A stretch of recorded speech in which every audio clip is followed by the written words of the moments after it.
अस्सलाम वालेकुम। Welcome to my channel voice over by Aamna Shah. I hope कि आप खुश होंगे।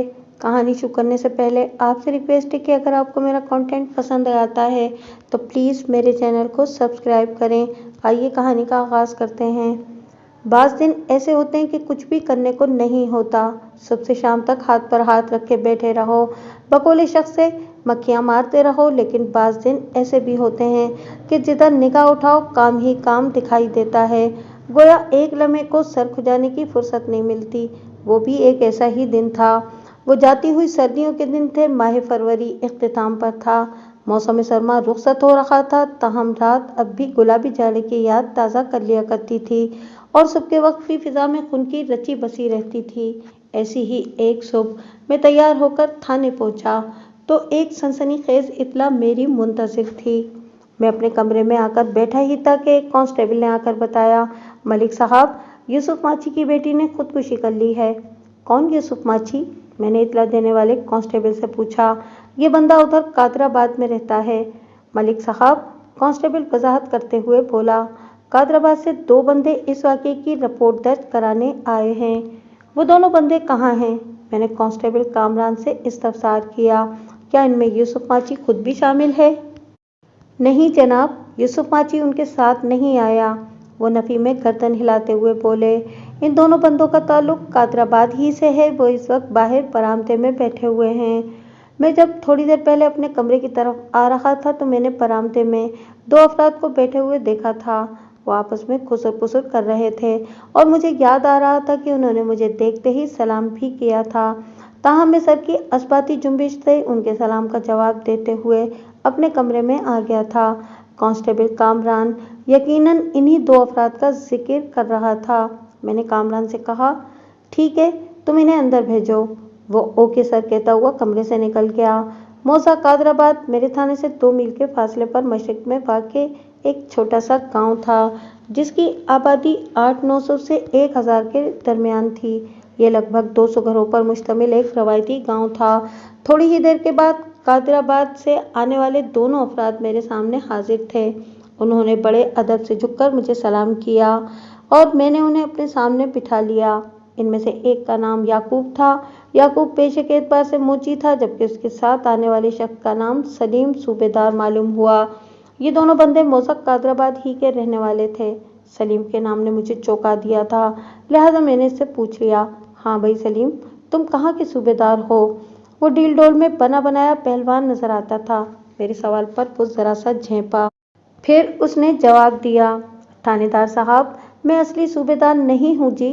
फिर तुमने अपने नाम के साथ सूबेदार का दुमछल्ला क्यों लगा रखा है? मैंने कड़े लहजे में पूछा। तुम्हारे नाम को देखकर तो यही लगता है कि तुम पाक फौज के मुलाजिम हो या फिर सूबा सिंध के किसी थाने के इंचार्ज। वाज़ेह रहे कि सूबा सिंध में एसएचओ यानी थानेदार को अमूमन सूबेदार कहा जाता है। लिहाजा नावाकिफ हजरात मेरे इन अल्फाज को मनफी अंदाज में लेने की कोशिश न करें। सलीम सूबेदार ने मेरे सवाल के जवाब में बताया, वो बात यह है थानेदार साहब कि मुझे बचपन ही से फौज में जाने का शौक था, मगर बदकिस्मती से मेरा ये शौक पूरा नहीं हो सका और मैं पहलवान बन गया। अब इधर सब्जी मंडी में पल्लेदारी करता हूँ जी। और तुमने बचपन के शौक को पूरा करने के लिए अपने नाम के साथ सूबेदार को टांक लिया है? मैंने उसे तेज नज़र से घूरा। क्यों, यही बात है ना? जी सरकार, आप ठीक कह रहे हैं। वो बड़ी फर्माबरदारी से गर्दन हिलाते हुए बोला। मैं नकली बल्कि शौकिया सूबेदार को छोड़कर असल मौजू की तरफ आ गया। मैंने बारी बारी इन दोनों के चेहरों का जायजा लेने के बाद सवाल किया, ये यूसुफ माची की बेटी का क्या किस्सा है? रज्जो ने पिछली रात खुदकुशी कर ली है थानेदार साहब, याकूब मोची ने बताया। उधर हमारे गांव में तो सबसे बड़ी अफरा तफरी मची हुई है। रज्जो के माँ बाप का सदमे से बुरा हाल है। रज्जो इनकी अकलौती औलाद थी। रज्जो जवान जहान थी जनाब, सलीम सूबेदार ने मेरी मालूमात में इजाफा करते हुए बताया। अभी 1 साल पहले तो उसकी शादी हुई थी। ये एक चौंका देने वाली खबर थी। मैंने टटोलने वाले अंदाज में पूछा, 1 साल पहले शादी हुई थी तो इसका मतलब है कि इसने अपनी ससुराल में यानी अपने घर में खुदकुशी की है? नहीं जनाब, याकूब ने नफी में गर्दन हिलाते हुए जवाब दिया। अपनी ससुराल में तो वो ज़्यादा से ज़्यादा 1 महीना रही होगी। क्या मतलब? मैंने पूछा। थानेदार साहब, शादी के 1 माह बाद ही वो अपने खामिद से लड़ झगड़ कर वापस आ गई थी, सलीम सूबेदार ने बताया। अब तो वो अपने माँ बाप के पास ही रह रही थी। ओह, मैंने अफसोसनाक अंदाज में गर्दन हिलाई और पूछा, क्या रज्जू के शौहर ने उसे तलाक दे दी थी? नहीं जनाब, अभी तक तो दोनों जानिब से झगड़ा ही चल रहा था, याकूब ने मेरे सवाल के जवाब में बताया। तलाक की जानिब मामला बढ़ ही रहा था कि यहाँ तक बोलने के बाद याकूब मोची खामोश हो गया। उसके चेहरे और आंखों से झलकती उदासी ने पलक झपकते में मुझे बता दिया कि वो रज्जू की मौत का जिक्र करते हुए जज्बाती हो गया था, लिहाजा ये जुमला मुकम्मल नहीं कर सका था। रज्जू ने किस तरीके से अपनी जान ली है? मैंने बारी बारी इन दोनों की तरफ देखते हुए पूछा। मेरा मतलब है कि उसने कलाई की नस काट ली है, या जहर खाकर अपनी जान दी है, और या फिर गले में फंदा डालकर खुद को खत्म कर लिया है, या नहर में छलांग लगाई है, या रेलवे लाइन पर कट के मरी है। गांव देहात में औरतें अपनी जान से खेलने के लिए उमूमन यही 5 तरीके इख्तियार करती थीं, यानी इन्हीं में से कोई एक तरीका इख्तियार करके जिंदगी की कैद से आज़ाद हो जाया करती थीं। जी हाँ बिल्कुल, सलीम सूबेदार ने सरसराती हुई आवाज़ में बताया। रज्जू ने छत से लटक कर अपनी जान दी है थानेदार साहब, मैंने खुद अपनी आंखों से उसकी झूलती हुई लाश देखी है। ठीक है, मैंने ठहरे हुए लहजे में कहा, तुम लोग जाकर बाहर बरामदे में बैठो, मैं अभी तुम्हारे साथ कादराबाद चलता हूँ। वो खामोशी से उठे और कमरे से बाहर निकल गए। जैसा कि मैंने पहले बताया है, कादराबाद नामी वो गांव मेरे थाने से मशरिक में 2 मील के फासले पर आबाद था। मैंने हवलदार खादिम हुसैन को अपने साथ लिया और एक टांगे में बैठकर जाए बकुआ की सिमत रवाना हो गया। याकूब मोची और सलीम सूबेदार अपनी अपनी साइकिल पर बैठ कर आए थे। वो अपनी साइकिलों पर सवार हमारे टांगे के पीछे पीछे चलने लगे। मेरा थाना एक नीम पुख्ता सड़क के किनारे वाक़ था और इस सड़क के मतवाजी रेलवे लाइन भी रवां दवां थी। ताहम इन दोनों रास्तों के बीच लगभग 4 मील का फासला हायल था और कादराबाद इसी फासले के दरमियान थाने से 2 मील की दूरी पर आबाद एक छोटा सा गांव था। हम जल्दी कादराबाद पहुंच गए। फिर यूसुफ माची के घर तक रसाई हासिल करने में हमें किसी दिक्कत का सामना नहीं हुआ। वो 2 कमरों पर मुश्तमिल एक छोटा सा मकान था जिसका रकबा 5 मरले यानी तकरीबन 120 गज रहा होगा। ये दोनों कमरे पहलू ब पहलू बने हुए थे, ताहम इनमें से एक का साइज दूसरे से मुख्तलिफ था, यानी चौड़ाई में दोनों कमरे बराबर और लंबाई में एक कदरे ज़्यादा था। कमरों के सामने एक मुनासिब सा सहन और फिर बैरूनी दरवाज़ा था। ये था यूसुफ माची का कुल घर। रजिया और रज्जू की लाश छोटे कमरे की छत से लटकी हुई थी। इसी लटकाव के बायस जिस्म के वजन ने इसकी गर्दन की लंबाई में गैर मामूली इजाफा कर दिया था। पहली ही नज़र में मुझे यकीन हो गया कि वो जिंदगी की कैद से आज़ाद हो चुकी है। छत के जिस मकाम पर रज्जू की लाश झूल रही थी उसके एन नीचे एक चौबी स्टूल उल्टा पड़ा था। अगलब इम्कान इसी बात का था कि उसने मज़कूरा चौबी स्टूल पर खड़े होकर फांसी का फंदा अपनी गर्दन में डाला होगा और पाँव की ठोकर से स्टूल उलट दिया होगा। इसके बाद जो होना था उसकी तफसील बयान करने का कोई फ़ायदा नहीं। नतीजा रज्जू की अलमनाक मौत की सूरत में बरामद हुआ था। मैंने हवलदार खादिम हुसैन और यूसुफ माची की मदद से रज्जू की लाश को नीचे उतारकर बिस्तर पर डाल दिया। इस कमरे में एक चारपाई पर गर्म बिस्तर बिछा हुआ था और दीगर अशिया की सेटिंग से भी यही अंदाज़ा होता था कि वहाँ किसी एक शख्स ने रिहाइश इख्तियार कर रखी थी। लाश के मुआयने के बाद मैंने उसे पोस्टमार्टम के लिए ज़िला अस्पताल भिजवा दिया और जाए वक़ुआ का जायज़ा लेने लगा। वो 12 बाई 12 फीट का एक आम सा कमरा था जिसमें निहायती मुख्तसर सामान मौजूद था। यूसुफ माची और उसकी बीवी नसीरा और चीरा माछन की ज़बानी मुझे मालूम हुआ कि वो कमरा रज्जू के इस्तेमाल में था। मैंने जाए वक़ुआ की कार्रवाई निपटाई और मुतवफ़ी के वालिदैन के साथ दूसरे कमरे में आ गया। इस कमरे की पैमाइश 12 ज़रब 15 फीट रही होगी।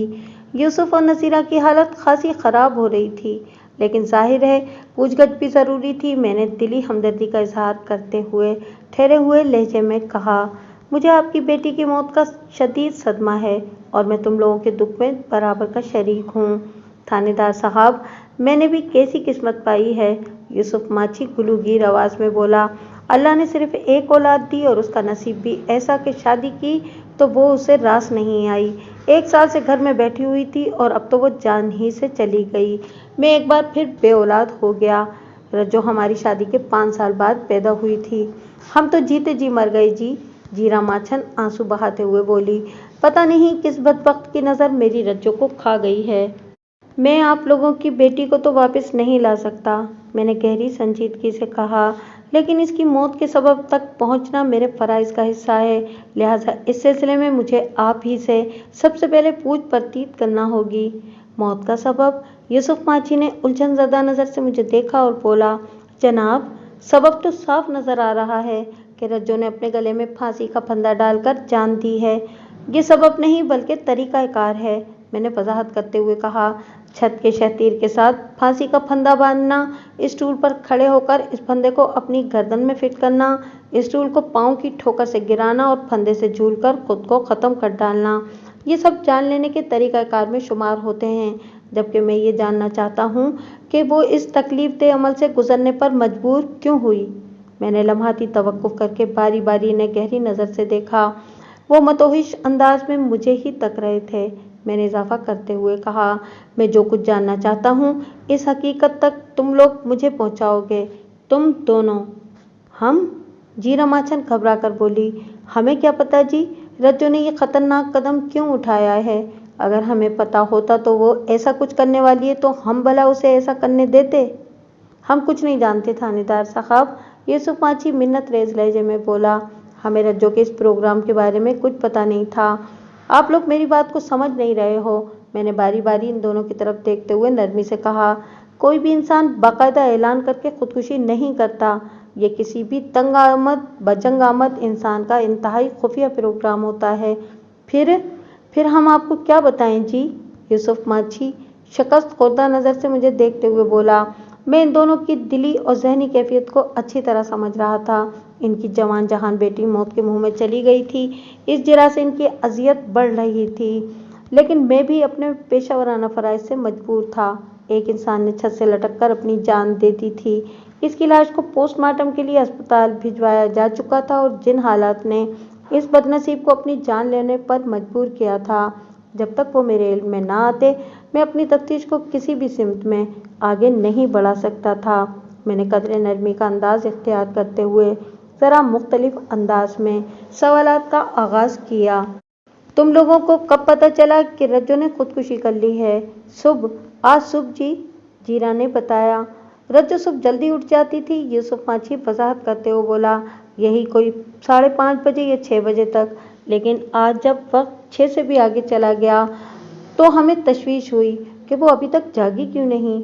मैंने जीरा से कहा कि रज्जो को उठा दे, सुबह का नाश्ता रज्जो ही बनाती थी। मैं नाश्ता करने के फ़ौरन बाद अपनी दुकान पर चला जाता था। फिर उसने तफसीलन बताया कि कादराबाद के मेन बाज़ार में उसकी किराने की दुकान थी, जहां वो सुबह से शाम तक बैठता था। उसकी दुकान दर हकीकत एक छोटा सा जनरल स्टोर थी। वो दिन भर अपनी दुकान पर मसरूफ़ रहता और उसकी बीवी और बेटी तंदूर का काम संभालती थीं। इनके घर के बाहर ही गली में एक तंदूर और एक भट्टी भी लगी हुई थी। जीरा माचन इस तंदूर में गांव वालों के लिए रोटियां लगाया करती थी और भाड़ में दाने, चावल, चने और दीगर अजनास भुना करती थी। इस काम में रज्जो उसकी भरपूर मदद किया करती थी और यही रज्जो अब किसी और दुनिया की बासी हो चुकी थी। फिर क्या हुआ, मैंने एक के बाद दीगरे इनकी आंखों में देखते हुए पूछा। जीरा, जब तुम रज्जो को उठाने गई तो तुमने उसके कमरे में क्या मंजर देखा था। थानेदार जी, वो रुहासी हो गई। रज्जो रोज़ाना कमरे का दरवाज़ा तो बंद कर लेती थी मगर कभी अंदर से कुंडी नहीं लगाती थी। मगर आज सुबह एक अजीब बात हुई।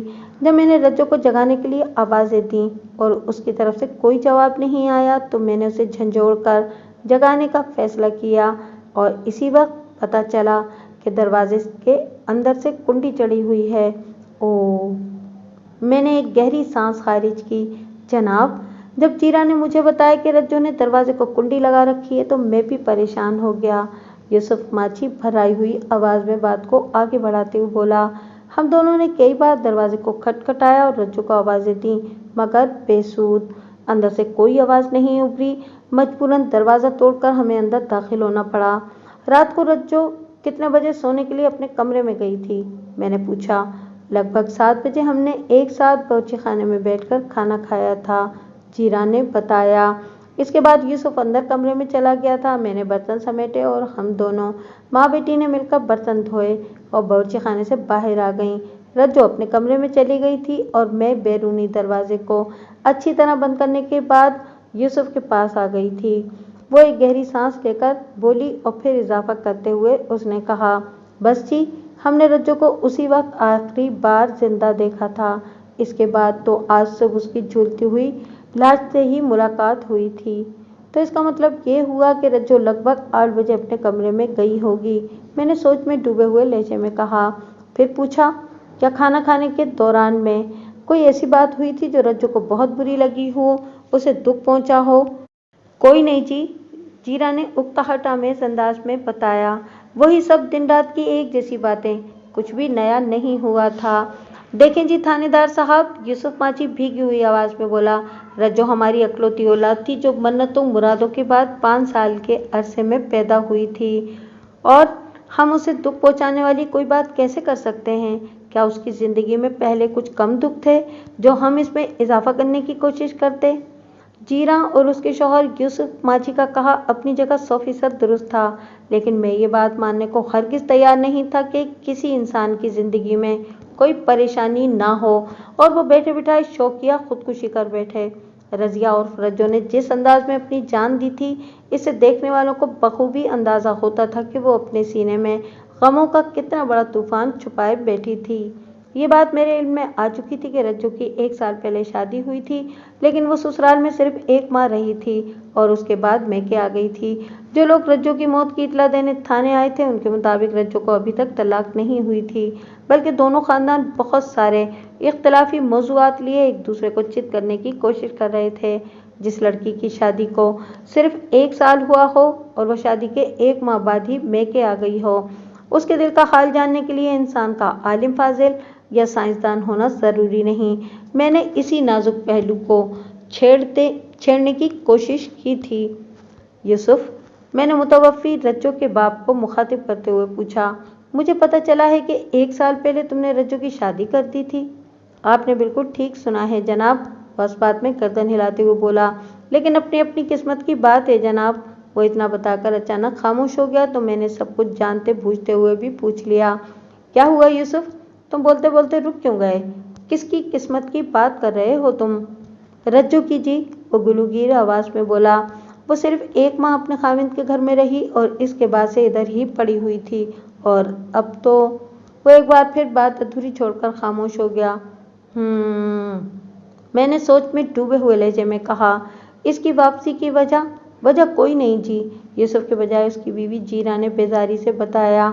रज्जो की सास बहुत तेज औरत है, मैं तो पहले ही वहां रज्जो की शादी के लिए तैयार नहीं थी, लेकिन किसी ने मेरी एक नहीं मानी और मेरी बच्ची को जहन्नम में फेंक दिया। बात के इख्तिताम पर जीरा ने अपनी शिकायती नज़र से शौहर की तरफ देखा। मैं सारी कहानी फौरन समझ गया। यकीनन रज्जो की शादी यूसुफ के ईमा पर हुई थी, तभी वो अपने घर वाले को आंखें दिखाकर इस शादी की नाकामी का जिम्मेदार करार दे रही थी। ऐसा उम्मन होता है, अगर बाप अपने रिश्तेदारों में औलाद की शादी करते या माँ अपने खानदान में अपने बच्चों की शादी करते और बदकिस्मती से वो शादी चल न सके तो उसका सारा इल्ज़ाम इसी शख्स पर आ जाता है जिसकी मर्जी से वो शादी हुई होती है। अगर लड़के की माँ बहुत तेज है तो ये बात तो आप लोगों को पहले से पता होगी ना? मैंने यूसुफ की आंखों में देखते हुए कहा, क्या वो लोग तुम्हारे रिश्तेदार हैं? अल्लाह ना करे जी, वो लोग हमारे रिश्तेदार हों। जीरा हाथ नचाते हुए बोली, वो लोग तो खानदानी कुमार हैं जनाब। रुककर उसने अपने खामिद की तरफ देखा और खड़े होते हुए बोली, यूसुफ तुम बताओ थानेदार को सारी बात। मैं औरतों के पास जा रही हूँ, रज्जो तो जवान जहान चली गई, अब इसके अफसोस के लिए आने वालों को भी तो देखना है ना। बात खत्म करते ही वो कमरे से निकल गई। जीरा ने रज्जो की ससुराल वालों के लिए कुमार खानदान के अल्फाज इस तरह इस्तेमाल किए थे जैसे कि खुद वो आला नस्ब रखती हो। बहरहाल मैं इसके तबसरे को नज़रअंदाज करके यूसुफ की जानिब मुतवज्जा हो गया। तो रज्जो की ससुराल वाले तुम्हारे रिश्तेदार नहीं हैं? मैंने पूछा। वो कुमार हैं और हम माछी, वो बड़ी सादगी से बोला। रिश्तेदारी तो शादी के जरिए ही हुई थी थानेदार साहब, जो 1 माह से ज़्यादा नहीं चल सकी। वैसे हनीफ के बाप से मेरी अच्छी खासी दोस्ती थी और इस रिश्ते की वजह से इस दोस्ती में भी दरार आ गई है। यह हनीफ कौन है? मैं पूछे बिना न रह सका। मैं रज्जो के घर वाले की बात कर रहा हूँ जी, वो वजाहत करते हुए बोला। बहुत ही बीबा बच्चा है जनाब। मैंने हनीफ और उसके बाप दीन मोहम्मद के मुंह के पीछे रज्जो की शादी इस घर में कर दी थी, लेकिन हनीफ की माँ ने मेरी बच्ची को 1 माह भी वहाँ नहीं टिकने दिया। मतलब ये कि आप लोगों की वाकई इन लोगों से रिश्तेदारी नहीं है? मैंने अतमाम हुज्जत के तौर पर पूछ लिया। जी जी बिल्कुल नहीं, वो कतई लहजे में बोला। दीन मोहम्मद से मेरी अच्छी खासी दोस्ती थी, मगर आजकल इससे भी नाराज़गी चल रही है, और वजह यही रज्जो की शादी थी, और अब तो रज्जो ही नहीं रही। वो एक अफसरदा सी सांस खारिज करके खामोश हो गया। रज्जो की बेजोड़ शादी ने उसके वालिदैन को गहरे रंजो अलम में डाल दिया था, और अब जो उसने खुदकुशी करके अपनी जान ली थी, तो इसके बाद तो गोया बूढ़े यूसुफ और जीरा की कमर ही टूट गई थी। मेरे लिए ये जानना बेहद ज़रूरी था कि रज्जो अपनी ससुराल में क्यों बस नहीं सकी थी। अगर इसकी शादी की नाकामी का राज पता चल जाता तो मैं खुदकुशी वाले मामले को भी बड़ी आसानी से हल कर सकता था।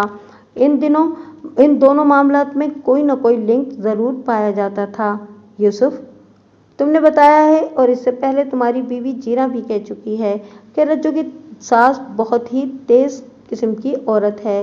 मैंने उसकी आंखों में झांकते हुए कहा, मैं जानना चाहता हूँ कि इसकी तेजी और तर्रारी की नोयत क्या है, जो उसने तुम्हारी बेटी को एक माँ भी अपने पास टिकने नहीं दिया।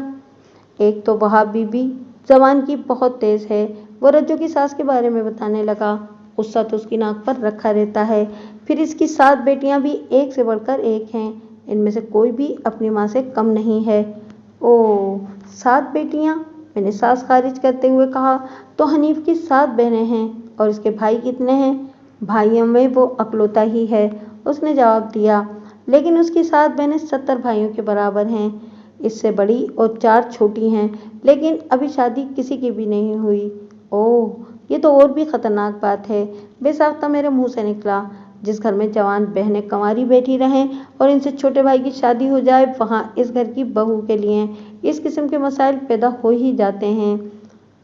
अगर छोटे मोटे मसाइल होते तो मेरी रज्जो घबराने वाली नहीं थी थानेदार साहब, वो टूटी हुई आवाज़ में बोला। कामकाज और खिदमतगुजारी में वो किसी से कम नहीं, लेकिन वहाँ का तो बाबा आदम ही निराला है, जिसकी जितनी भी देखभाल कर लो वो कुत्ते की दुम की तरह टेढ़ा ही है। एक दिन तो उन्होंने हद ही कर दी थानेदार साहब। इन लोगों ने एक गहरी साजिश के तहत रज्जो को जलाने की कोशिश की थी, यूसुफ ने बताया। वो तो रज्जो की किस्मत अच्छी थी कि उसकी आंख खुल गई, वरना बिस्तर के साथ ही वो जलकर राख हो जाती। ओह, ये तो वाकई अफसोसनाक बल्कि काबिल दखल अंदाजी ये पुलिस वाकया है, मैंने गहरी संजीदगी से कहा। ये लोग तो मुझे जुराम पेशा लगते हैं जनाब, इसीलिए तो हमने इस वाकये के बाद रज्जो को वहां नहीं भेजा था, वो दुखी लहजे में बोला। हम अपने जिगर के टुकड़े को किस तरह जहन्नम में फेंक देते। इसके बाद वो रज्जो को जलाने की कोशिश वाले वाकये की तफसील बताने लगा। पिछली सर्दियों में लगभग 1 साल पहले, यानी शादी के 1 माह बाद, एक रात रज्जो की नंदों ने सोते में उसके बिस्तर को आग लगा दी थी। आग की तपिश और धुएं की घुटन के बायस रज्जो की आंख खुल गई और वो हड़बड़ाकर बिस्तर से बाहर निकल आई। अगर 5-10 मिनट तक वो और सोती रह जाती तो फिर इसकी आंख अगले जहान में पहुंचने के बाद ही खुलना थी। इस वाकये ने रज्जो के असाब पर बहुत गहरा असर डाला था, और हर वक्त उसे अपनी सलामती का धड़का लगा रहने लगा था। उसने ये वाकया जब अपने वालिदैन को सुनाया तो यूसुफ की शफकत पिदरी और जीरा की ममता ने जोर मारा, और उन्होंने रज्जो को अपने पास रोक लिया था। वो ये तफसील ख़त्म कर चुका तो मैंने पूछा, इस खतरनाक और संगीन सूरत हाल में रज्जो के शौहर हनीफ का क्या रवैया रहा? वो अपनी बीवी की हिमायत में कुछ बोला कि नहीं? अगर इस लड़के में इतनी हिम्मत और जुर्रत होती तो फिर दुख किस बात का था थानेदार साहब, वो जख्मी लहजे में बोला। वो अपनी माँ का मुरीद है और छोटी बड़ी 7 बहनों का मुन्ना, ये सब लोग उसे अपने इशारों पर नचाती हैं। इस घर में सिर्फ एक दीन मोहम्मद ही माकूल आदमी है, जिसकी वजह से मैंने रज्जो का रिश्ता वहाँ कर दिया था। क्या इस दौरान में इसकी ससुराल वालों में से किसी ने इसे आकर ले जाने की कोशिश नहीं की? वहाब बीबी और उसकी 7 खबीस बेटियों ने तो शुक्र किया था कि रज्जो इनकी नज़रों से दूर हो गई, यूसुफ माची ने बताया। अलबत्ता दीन मोहम्मद ने 2-3 मरतबा इस बिगड़ी को बनाने की कोशिश की थी, लेकिन हमने साफ इनकार कर दिया। मैंने उसके सामने ये मुतालबा रखा था कि पहले इस मसले को हल करे, जिसकी वजह से रज्जो को इस घर से बाहर कदम निकालना पड़ा। जब तक वो अपनी बीवी और बेटियों की इस्लाह नहीं करता और उन्हें बंदे दी बच्चियां नहीं बनाता, हम रज्जो को नहीं भेजेंगे। तो क्या दीन मोहम्मद ने आपका मुतालबा मान लिया था? नहीं जी, اگر ایسا ہو جاتا تو رجو اس وقت اپنے شوہر کے ساتھ راضی خوشی زندگی گزار رہی ہوتی۔ وہ نفی میں گردن ہلاتے ہوئے بولا، یہی وجہ ہے کہ ہم نے رجو کو دوبارہ اس جہنم میں جھونکنے کی غلطی نہیں کی۔ کیا دین محمد کمار بھی ادھر قادرآباد ہی میں رہتا ہے؟ میں نے پوچھا۔ نہیں جی، وہ لوگ ریلوے لائن کے اس پار دوسرے محلے میں رہتے ہیں، اس نے جواب دیا۔ ان کی رہائش فیض پورہ میں ہے۔ موضع قادرآباد، جیسا کہ میں نے شروع میں بھی ذکر کیا ہے، نیم پختہ سڑک اور ریلوے لائن کے درمیان میرے تھانے سے لگ بھگ 2 میل کے فاصلے پر واقع تھا، اور فیض پورہ ریلوے لائن کی دوسری جانب یہ ریلوے کا مین ٹریک تھا جو نیم پختہ سڑک کے متوازی شمالاً جنوباً رواں دواں تھا۔ اسی نیم پختہ سڑک کے کنارے میرا تھانہ واقع تھا۔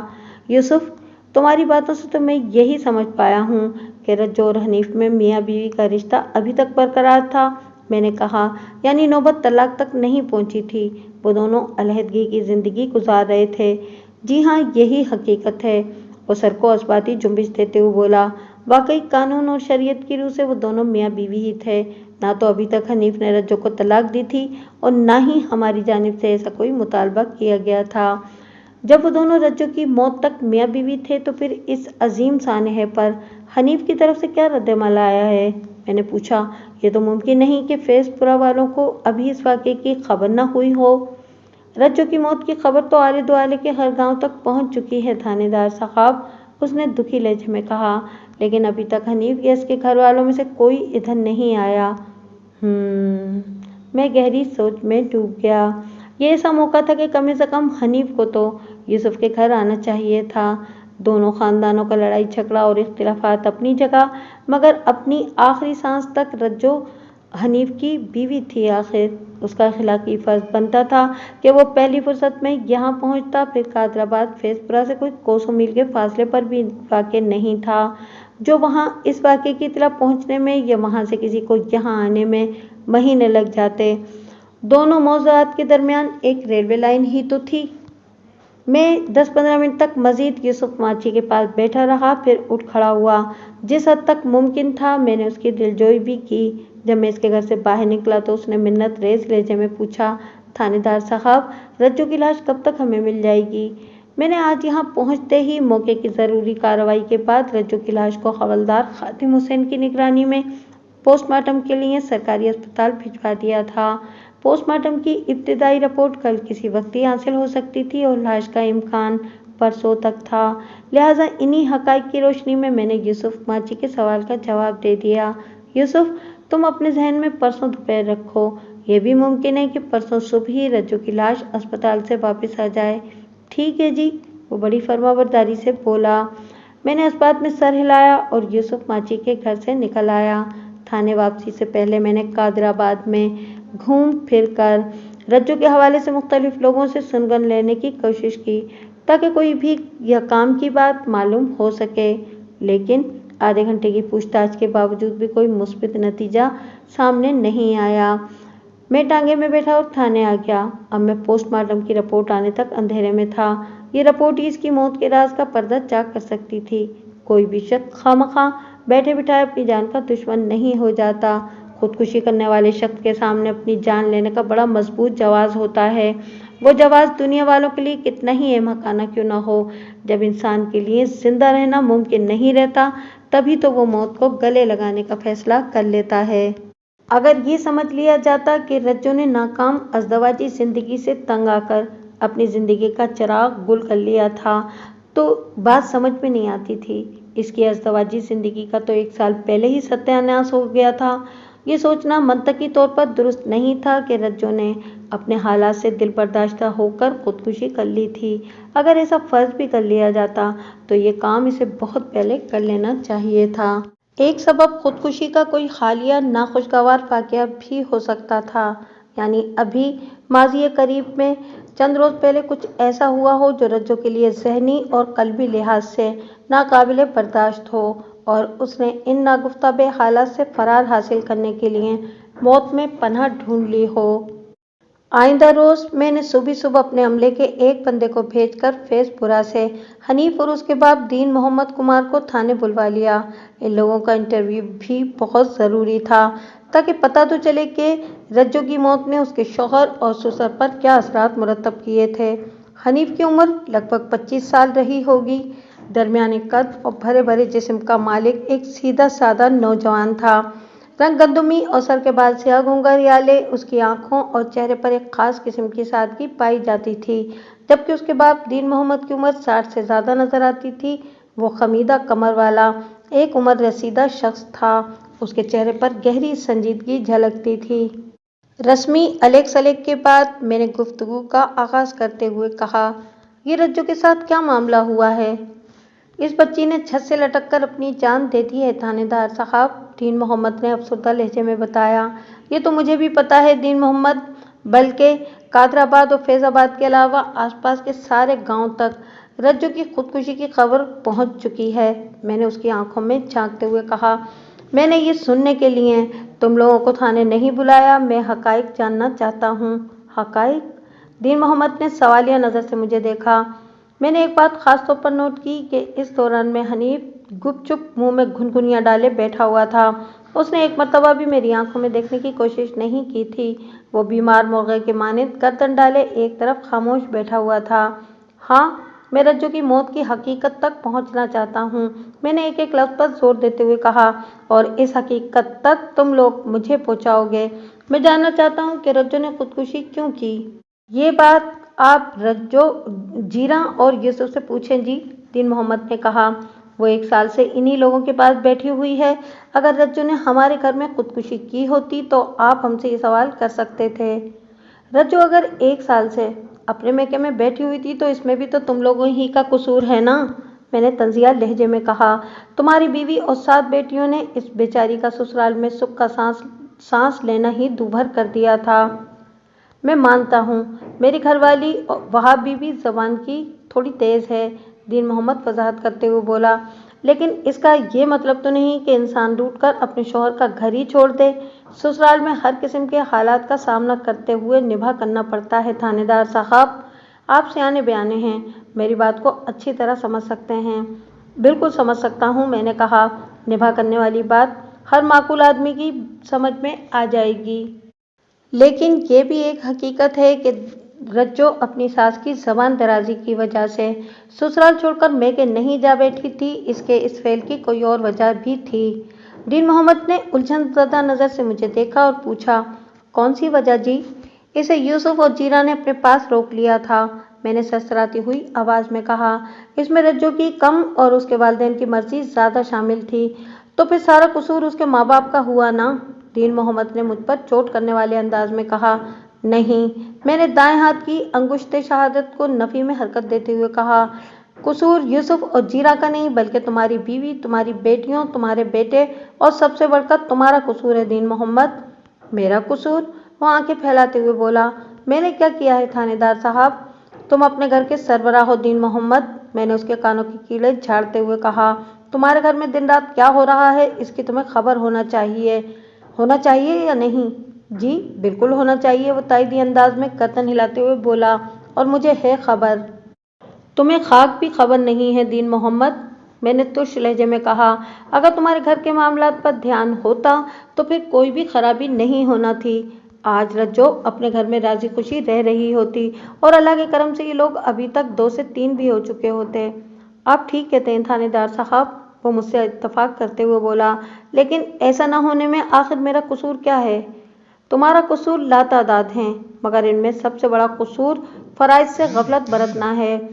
मैंने कौन सी गफलत बरती है जनाब अली? वो घबराए हुए लहजे में बोला। अगर तुम्हारी आंखें खुली होती तो तुम्हें पता होता कि इस घर में तुम्हारी बीवी और बेटियां रज्जू पर कौन कौन से जुल्म के पहाड़ तोड़ रही थी। ज्यादती की भी कोई हद होती है। ऐसी भी क्या दुश्मनी कि तुम्हारी बेटियों ने इस बेचारी को जलाकर मारने की भी कोशिश कर डाली। लम्हाती तवक्कुफ करके मैंने एक गहरी सांस ली और फिर अपनी बात को मुकम्मल करते हुए कहा, वो तो रज्जू की किस्मत अच्छी थी कि जिंदा बच गई, वरना आग की तपिश और धुएं की मखसूस घुटन से उसकी आंख ना खुलती तो 1 साल पहले ही उसकी मौत वाक़ई हो चुकी होती। थानेदार साहब, ये हकीकत नहीं है, दीन मोहम्मद ने गहरी संजीदगी से कहा। वो एक इत्तेफाकी हादसा था। कोयलों वाली दहकती हुई अंगीठी रज्जू की चरपाई के करीब पड़ी थी। लिहाफ का कोना अंगीठी में गिरा तो उसने आग पकड़ ली। मेरी बेटियों ने तो आग बुझाने में भरपूर मदद की थी। अब्बा बिल्कुल ठीक कह रहे हैं, हनीफ ने यकबारगी कहा। मैं इस वक्त रज्जो के बराबर वाली चारपाई पर सोया हुआ था। जब ये हड़बड़ा कर उठी तो इसका शोर सुनकर मेरी भी आंख खुल गई।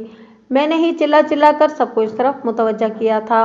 मेरी बहनें फौरन भागी हुई आईं और हम सब ने मिलकर आग बुझाई थी। अल्लाह का शुक्र कि रज्जो की जान बच गई थी।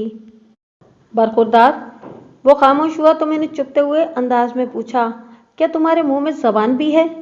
वो मेरे तंज की तह तक नहीं पहुंचा और जल्दी से मुंह खोलकर मुझे जबान दिखाते हुए बोला, जी थानेदार साहब, मैं गूंगा नहीं हूँ, ये देखें मेरी जबान। अगर गूंगे नहीं हो तो बीमार जानवर की तरह गर्दन झुकाकर चुपचाप क्यों बैठे हुए हो? मैंने डांट आमेज अंदाज में कहा, इतनी देर से यहाँ तुम्हारी बीवी का किस्सा चल रहा है और तुम खामोश बैठे हो, क्यों? वो अपनी दानिश में वजाहत करते हुए बोला, अब्बा जी बोल रहे थे ना, इसलिए मैं चुप बैठा था, और पिछला पूरा साल भी तुमने चुप बैठे बिठाए ही गुजार दिया है ना? मैंने तेज नजर से इसे घूरा, एक बार भी तुम्हें अपनी बीवी का ख्याल नहीं आया? अगर तुम्हारी बात को सच मान लिया जाए कि रज्जो रूठ कर मैके जा बैठी थी तो तुम्हारा फर्ज बनता था कि तुम उसको मना कर लाने का सबब बनता था कि नहीं तुम्हारा फर्ज? मैंने कई बार कोशिश की इसे वापस लाने की, वो लंगड़ी वजाहत करते हुए बोला, लेकिन इसके घर वाले ही नहीं माने। उन्होंने अजीबोगरीब मुतालबा कर दिया था। मैंने चौंक कर उसकी तरफ देखा और पूछा, कैसा मुतालबा? रज्जो की माँ का मुतालबा था कि मैं अपने माँ बाप को छोड़ दूं। हनीफ ने बताया, चाची जीरा और चाचा यूसुफ की ख्वाहिश थी कि मैं रज्जो के साथ अलग घर में रहूं। हनीफ की आंखें और चेहरे के तासुरात उसकी जबान का साथ नहीं दे रहे थे।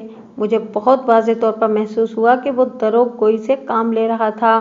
मैं कल ही रज्जो के माँ बाप से भी एक भरपूर मुलाकात करके आया था। दुनिया के कोई भी वालिदैन नहीं चाहते कि इनकी शादीशुदा बेटी आकर घर बैठ जाए, लेकिन अगर दुनिया के किसी भी वालिदैन को ये यकीन हो जाए कि ससुराल में इनकी बेटी के लिए जान का खतरा है तो फिर वो किसी भी कीमत पर उसे मैके से जाने नहीं देते, और ये इनका हक और दानिशमंदी का मुजाहरा भी है। इसी तनाजुर में मैंने हनीफ से पूछा, तुम झूठ बोलकर मुझे चक्कर देने की कोशिश तो नहीं कर रहे हो? नहीं जी, बिल्कुल नहीं। वो बड़ी शिद्दत से नफी में गर्दन हिलाते हुए बोला, अगर आपको मेरी बात का यकीन नहीं आ रहा तो आप अब्बा जी से पूछ लें। अब्बा जी से क्यों पूछूं? मैंने कड़े तेवरों से उसे घूरा, मैं रज्जो के बाप और उसकी माँ से क्यों ना पूछूं? अगर तुम रज्जो को मनाने और वापस लाने के लिए वापस वहां गए थे तो इन्हें ज्यादा पता होगा या तुम्हारे अब्बा जान को? वो निगाह चुराकर इधर उधर तकने लगा, जिसका यही मतलब था कि उसने गलत बयानी से काम लिया था। मैं मज़ीद 10 मिनट तक इन दोनों बाप बेटों को मुख्तलिफ जावियों से घिसता रहा, फिर इस तंबी के साथ जाने की इजाज़त दे दी कि जब तक ये केस हल नहीं हो जाता तुम फैसपुरा से बाहर नहीं जाओगे। पोस्टमार्टम रिपोर्ट इसी शाम मौसूल हो गई। अगरचे ये पोस्टमार्टम की इब्तिदाई रिपोर्ट थी, लेकिन इसे सनसनीखेज और तहलका मचा देने वाली रिपोर्ट कहा जाए तो इंसाफ होगा। इस रिपोर्ट ने मुझे बहुत देर तक और बहुत दूर तक सोचने पर मजबूर कर दिया था। पोस्टमार्टम रिपोर्ट के मुताबिक मकतूला रजिया उर्फ रज्जो की मौत रात 10 और 12 बजे के दरमियान वाक़ हुई थी, और सनसनीखेज पहलू इस रिपोर्ट का ये था कि वो अपनी मौत के वक्त 2 माह की हामिला थी। अलावाजी इसके मैदे और खून के टेस्ट से यह भी पता चला था कि इसके जिस्म में जहर की एक ख़ास मिकदार भी पहुँचाई गई थी। रज्जो की मौत दर हकीकत इस जहर के बायस हुई थी या फांसी के फंदे के सबब, ये फैसला करना खासा मुश्किल था। ताहम मौत का वक्त बड़े वसूख के साथ 10 और 12 बजे के दरमियान ही बताया गया था। यहाँ पर रज्जो की मौत के बारे में 2 अंदाजे लगाए जा सकते थे। नंबर 1, उसने मौत को गले लगाने के लिए जहर खाया और फिर इस ख्याल से कि शायद ये जहर इसके मकसद को पूरा करने में कामयाब ना रहे, उसने खुद को फांसी के फंदे पर लटका दिया। यानी हर 2 सूरत में उसने ज़िंदगी की कैद से रिहाई हासिल करना ही थी। नंबर 2, उसने खुद जहर न खाया हो बल्कि किसी ने उसे खाने में जहर मिलाकर दे दिया हो, और इस ख्याल से कि शायद वो जहर इसकी ज़िंदगी का काम तमाम ना कर पाए, इसकी मौत को यकीनी बनाने के लिए इसे फांसी भी दे डाली, और वो शख्स अपने मकसद में कामयाब भी हो गया। यहाँ सवाल ये पैदा होता था कि रज्जो की ज़िंदगी का खात्मा क्यों ज़रूरी हो गया था। इस सुलगते हुए सवाल का जवाब पोस्टमार्टम रिपोर्ट के अंदर मौजूद था। पोस्टमार्टम रिपोर्ट चीख चीख कर इस अमर का ऐलान कर रही थी कि अपनी मौत के वक्त रज्जो 2 माह के हमल से थी। ये नहायत ही सनसनीखेज और तवज्जो तलब इंकशाफ था। जो औरत पिछले 1 साल से अपने मैके में बैठी हो और अपने शौहर से उसका कोई रब्त मेल मिलाप ना हो, अगर वो हामला हो जाती है तो उसके किरदार से एक बहुत बड़ा सवालिया निशान उभर कर सामने आ जाता है। क्या इस दौरान में रज्जो किसी नामहरम मर्द से मिलती रही थी? यह कयास करना अहमकाना होता कि इसके साथ जो भी हुआ था वो खुद ब खुद हो गया था। इस अमर में इसका कोई हाथ नहीं था। खुद ब खुद होने वाले मौजज़े अब नहीं हुआ करते।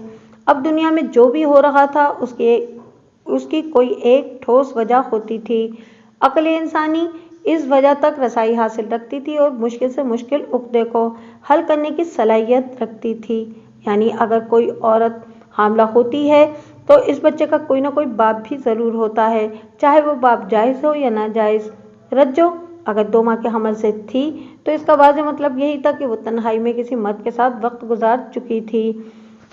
फिर पिछले 1 साल से रज्जो जिस नौइयत के हालात से गुजर रही थी उसके मुताबिक वो जिम्मेदार मर्द उसका शौहर हनीफ तो हरगिज़ नहीं हो सकता था। फिर वो कौन था? ये एक ऐसा सवाल था जो अपने अंदर प्यास के मानिंद परत दर परत लातादाद सवालात रखता था। प्यास और प्यार में सिर्फ एक नुक्ते का फ़र्क है। प्यार में अगर एक नुक्ते का इजाफा कर दिया जाए तो वो प्यास बन जाता है। जिस तरह प्यास छीलने वाले को रुलाता है, इसी तरह प्यार भी रुलाता है। नुक्ते की ऊंच नीच क्या क्या गुल खिलाती है ये सब जानते हैं। इंसान महरम से मुजरिम बन जाता है। रज्जो भी मुजरिम थी क्योंकि वो प्रेग्नेंट थी, जबकि वो अपने शौहर से काफ़ी अरसे से अलग रह रही थी। रज्जो ने खुदकुशी की थी या उसे कत्ल किया गया था? ये एक ऐसा सवाल था जो अपने अंदर 2 जवाब रखता था और दोनों ही मंतकी एतमाद से दुरुस्त नजर आते थे। अव्वल ये सोचा जा सकता था कि रज्जो ने खुदकुशी की होगी।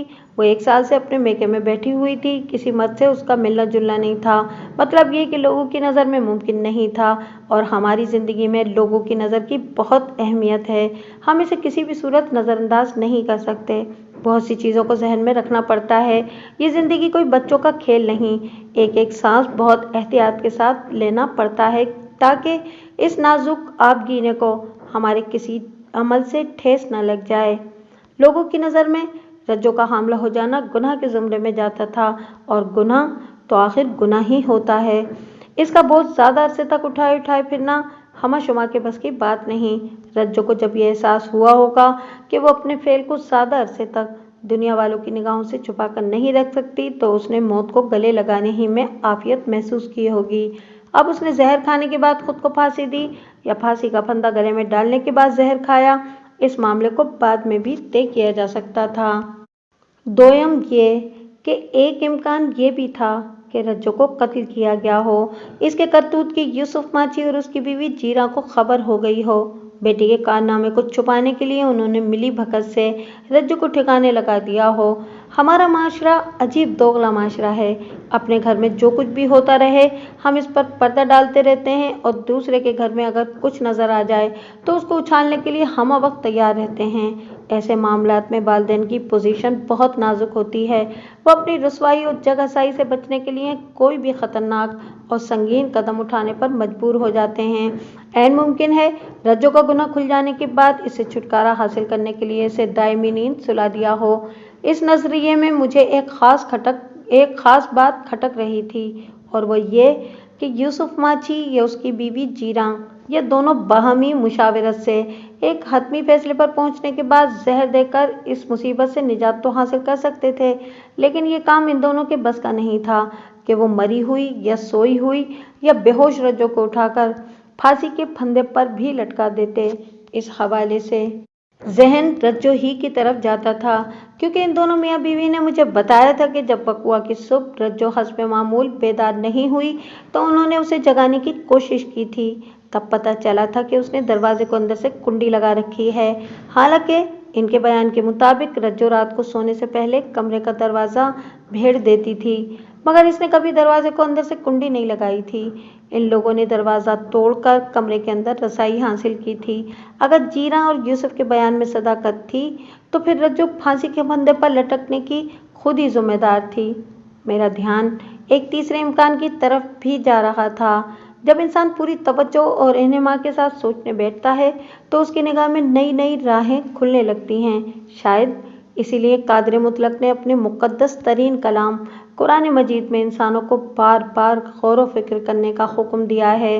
یہ غور و فکر انسان کی زندگی کی پیچیدہ سے پیچیدہ گتھی کو بھی کھول کر رکھ دیتا ہے۔ میرا ذہن بھی ایک نئے اور زیادہ متاثر کن انداز میں سوچ رہا تھا، جو منطقی اعتبار سے بھی زیادہ قابل قبول نظر آتا تھا۔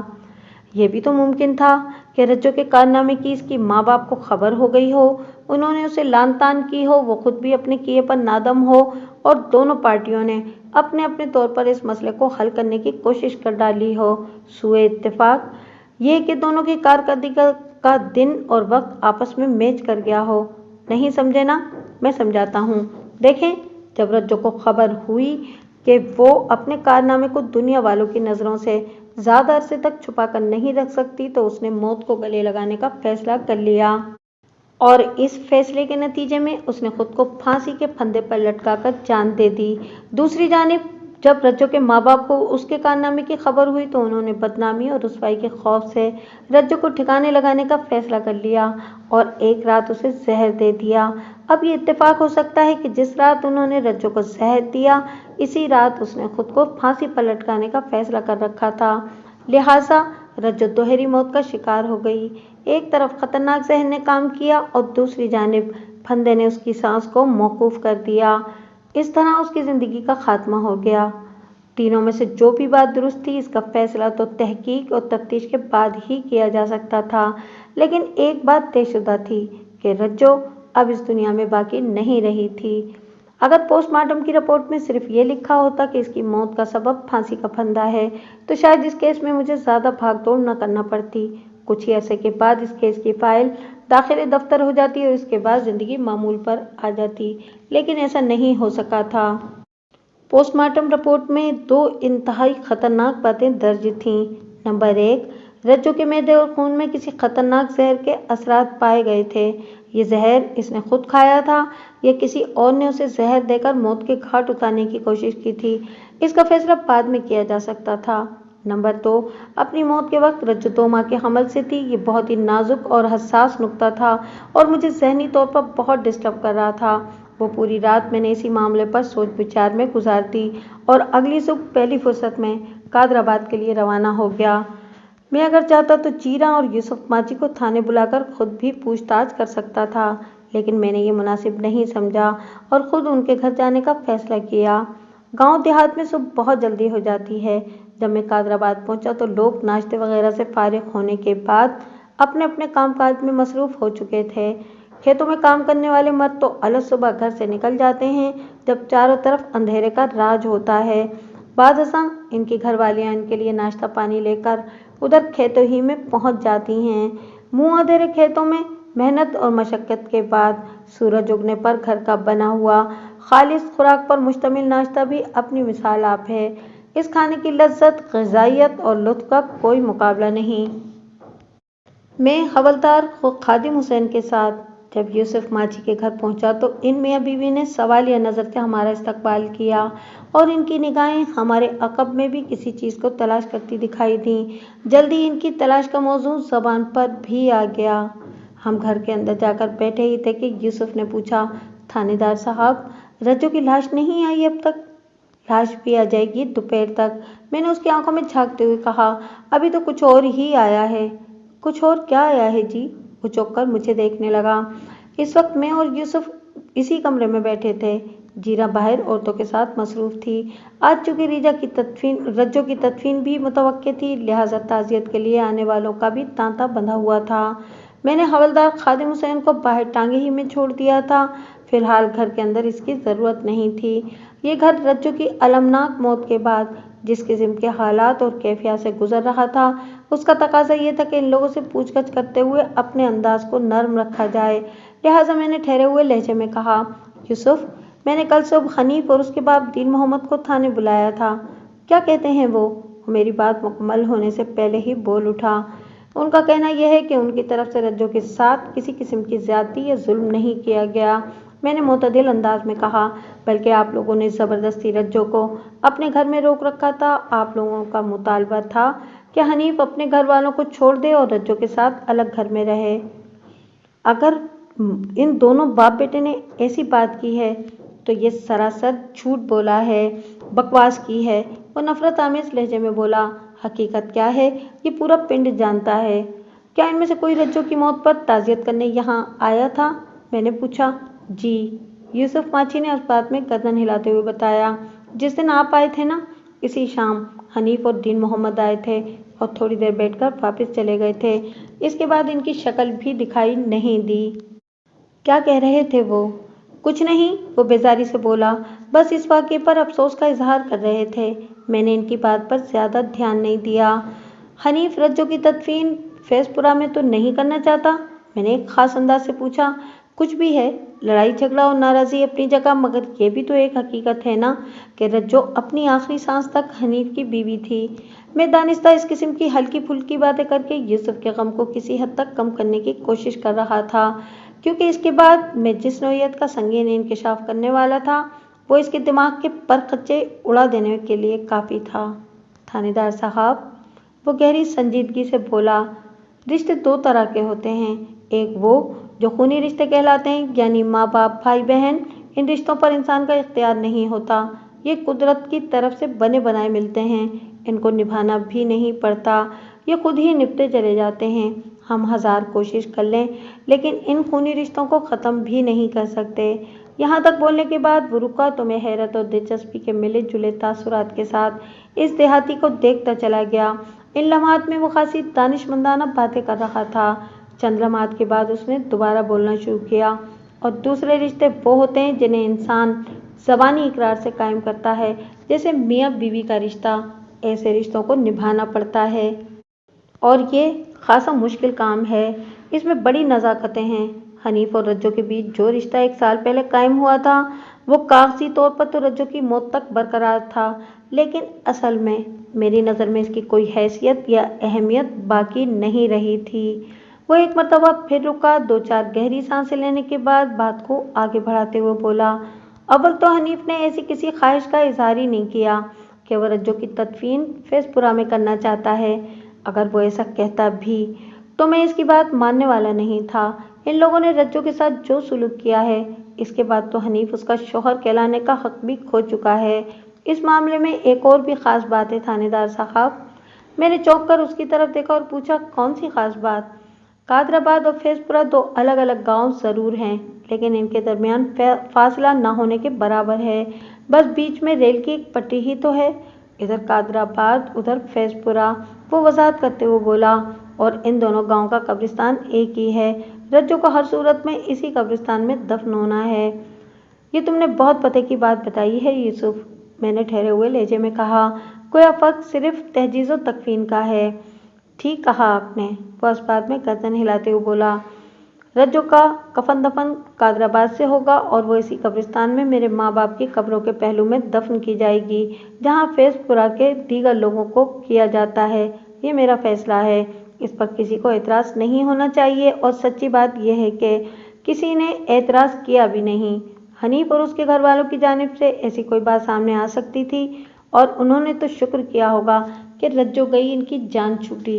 लेकिन वो बोलते बोलते अचानक रुका तो मैं सवाल किए बिना न रह सका, लेकिन क्या यूसुफ? थानेदार साहब, उसने मेरे सवाल के जवाब में बताया, थोड़ी देर पहले मैंने आपसे रज्जो की लाश के बारे में पूछा था और आपने जवाब दिया था कि आ जाएगी। अभी तो कुछ और ही आया है।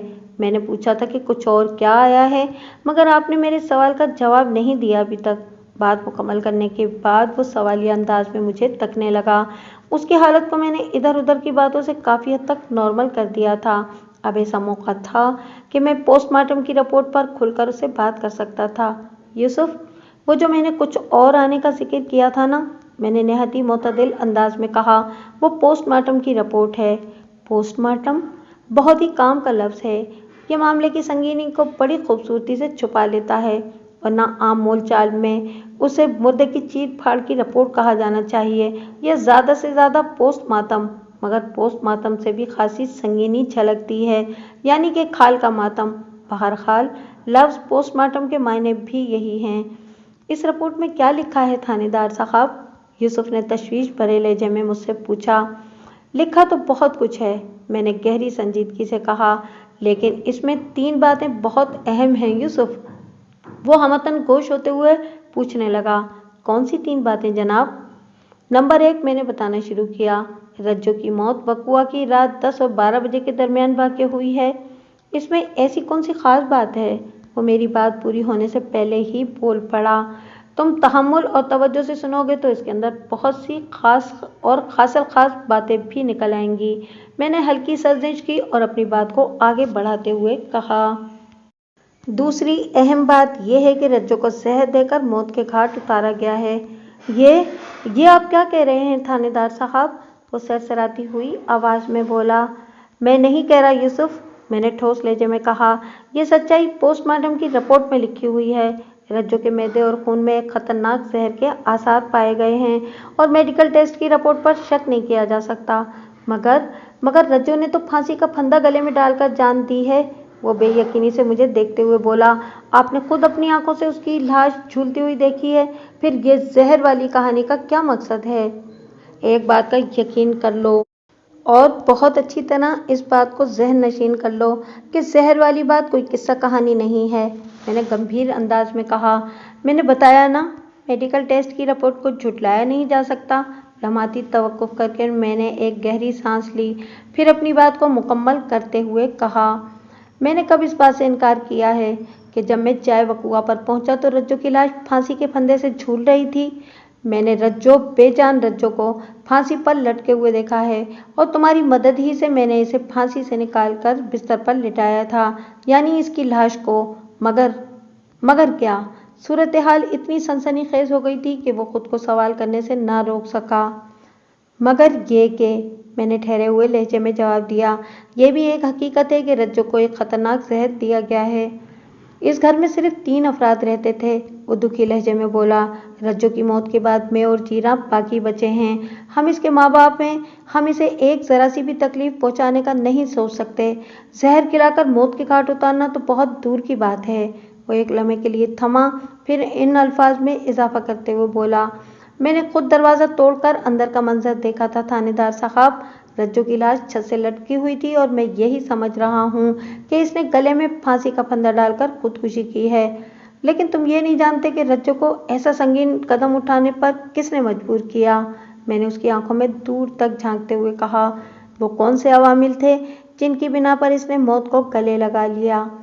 واقعی میں رجو کی موت کے سبب سے واقف نہیں ہوں، وہ بے بسی سے بولا۔ میں اس بارے میں کچھ نہیں جانتا، کچھ بھی نہیں۔ اس کی حالت پر مجھے دکھ کے ساتھ ہی افسوس بھی ہو رہا تھا، لیکن یہ ایسا مرحلہ تھا کہ میں اپنے فرض کے ہاتھوں مجبور تھا۔ مجھے صورتحال کی سچائی یوسف ماچی پر آشکارا کرنا ہی تھی، چاہے اس سے صدمہ پہنچتا یا خوشی۔ یہ کڑوا گھونٹ مجھے ہر حال میں بھرنا ہی تھا۔ تو تم کچھ نہیں جانتے یوسف؟ مگر، میں نے ایک لفظ پر زور دیتے ہوئے کہا، مگر پوسٹ مارٹم رپورٹ کو سب معلوم ہے۔ جی؟ اس کی آنکھیں حیرت سے پھیل گئیں۔ میں کچھ بھی نہیں سمجھا، آپ کہنا کیا چاہ رہے ہیں؟ میں صرف یہ کہنا چاہ رہا ہوں کہ پوسٹ مارٹم کی رپورٹ نے رجو کی موت کا سبب بہت واضح کر دیا ہے، میں نے ٹھہرے ہوئے لہجے میں کہا۔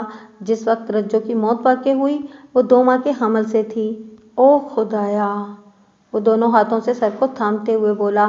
یا اللہ، میں یہ سننے سے پہلے مر کیوں نہیں گیا؟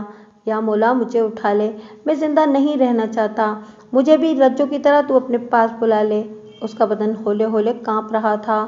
مجھے یہ سمجھنے میں قطعاً کسی دقت کا سامنا نہیں ہوا کہ وہ واقعی اپنی بیٹی کے اس راز سے ناواقف تھا۔ میرے انکشاف نے گویا اس کے سر پر ماؤنٹ ایورسٹ کو لاپٹ کھا تھا۔ وہ دکھ، رنج اور حیرت کی ملی جلی کیفیت میں تھا۔ خود کو سنبھالو یوسف، میں نے تسلی بھرے لہجے میں کہا۔ جس طرح یہ ایک حقیقت ہے کہ رجو نے پھانسی لگا کر اپنی جان دی ہے، اسی طرح یہ بھی سچ ہے کہ اسے زہر دیا گیا ہے۔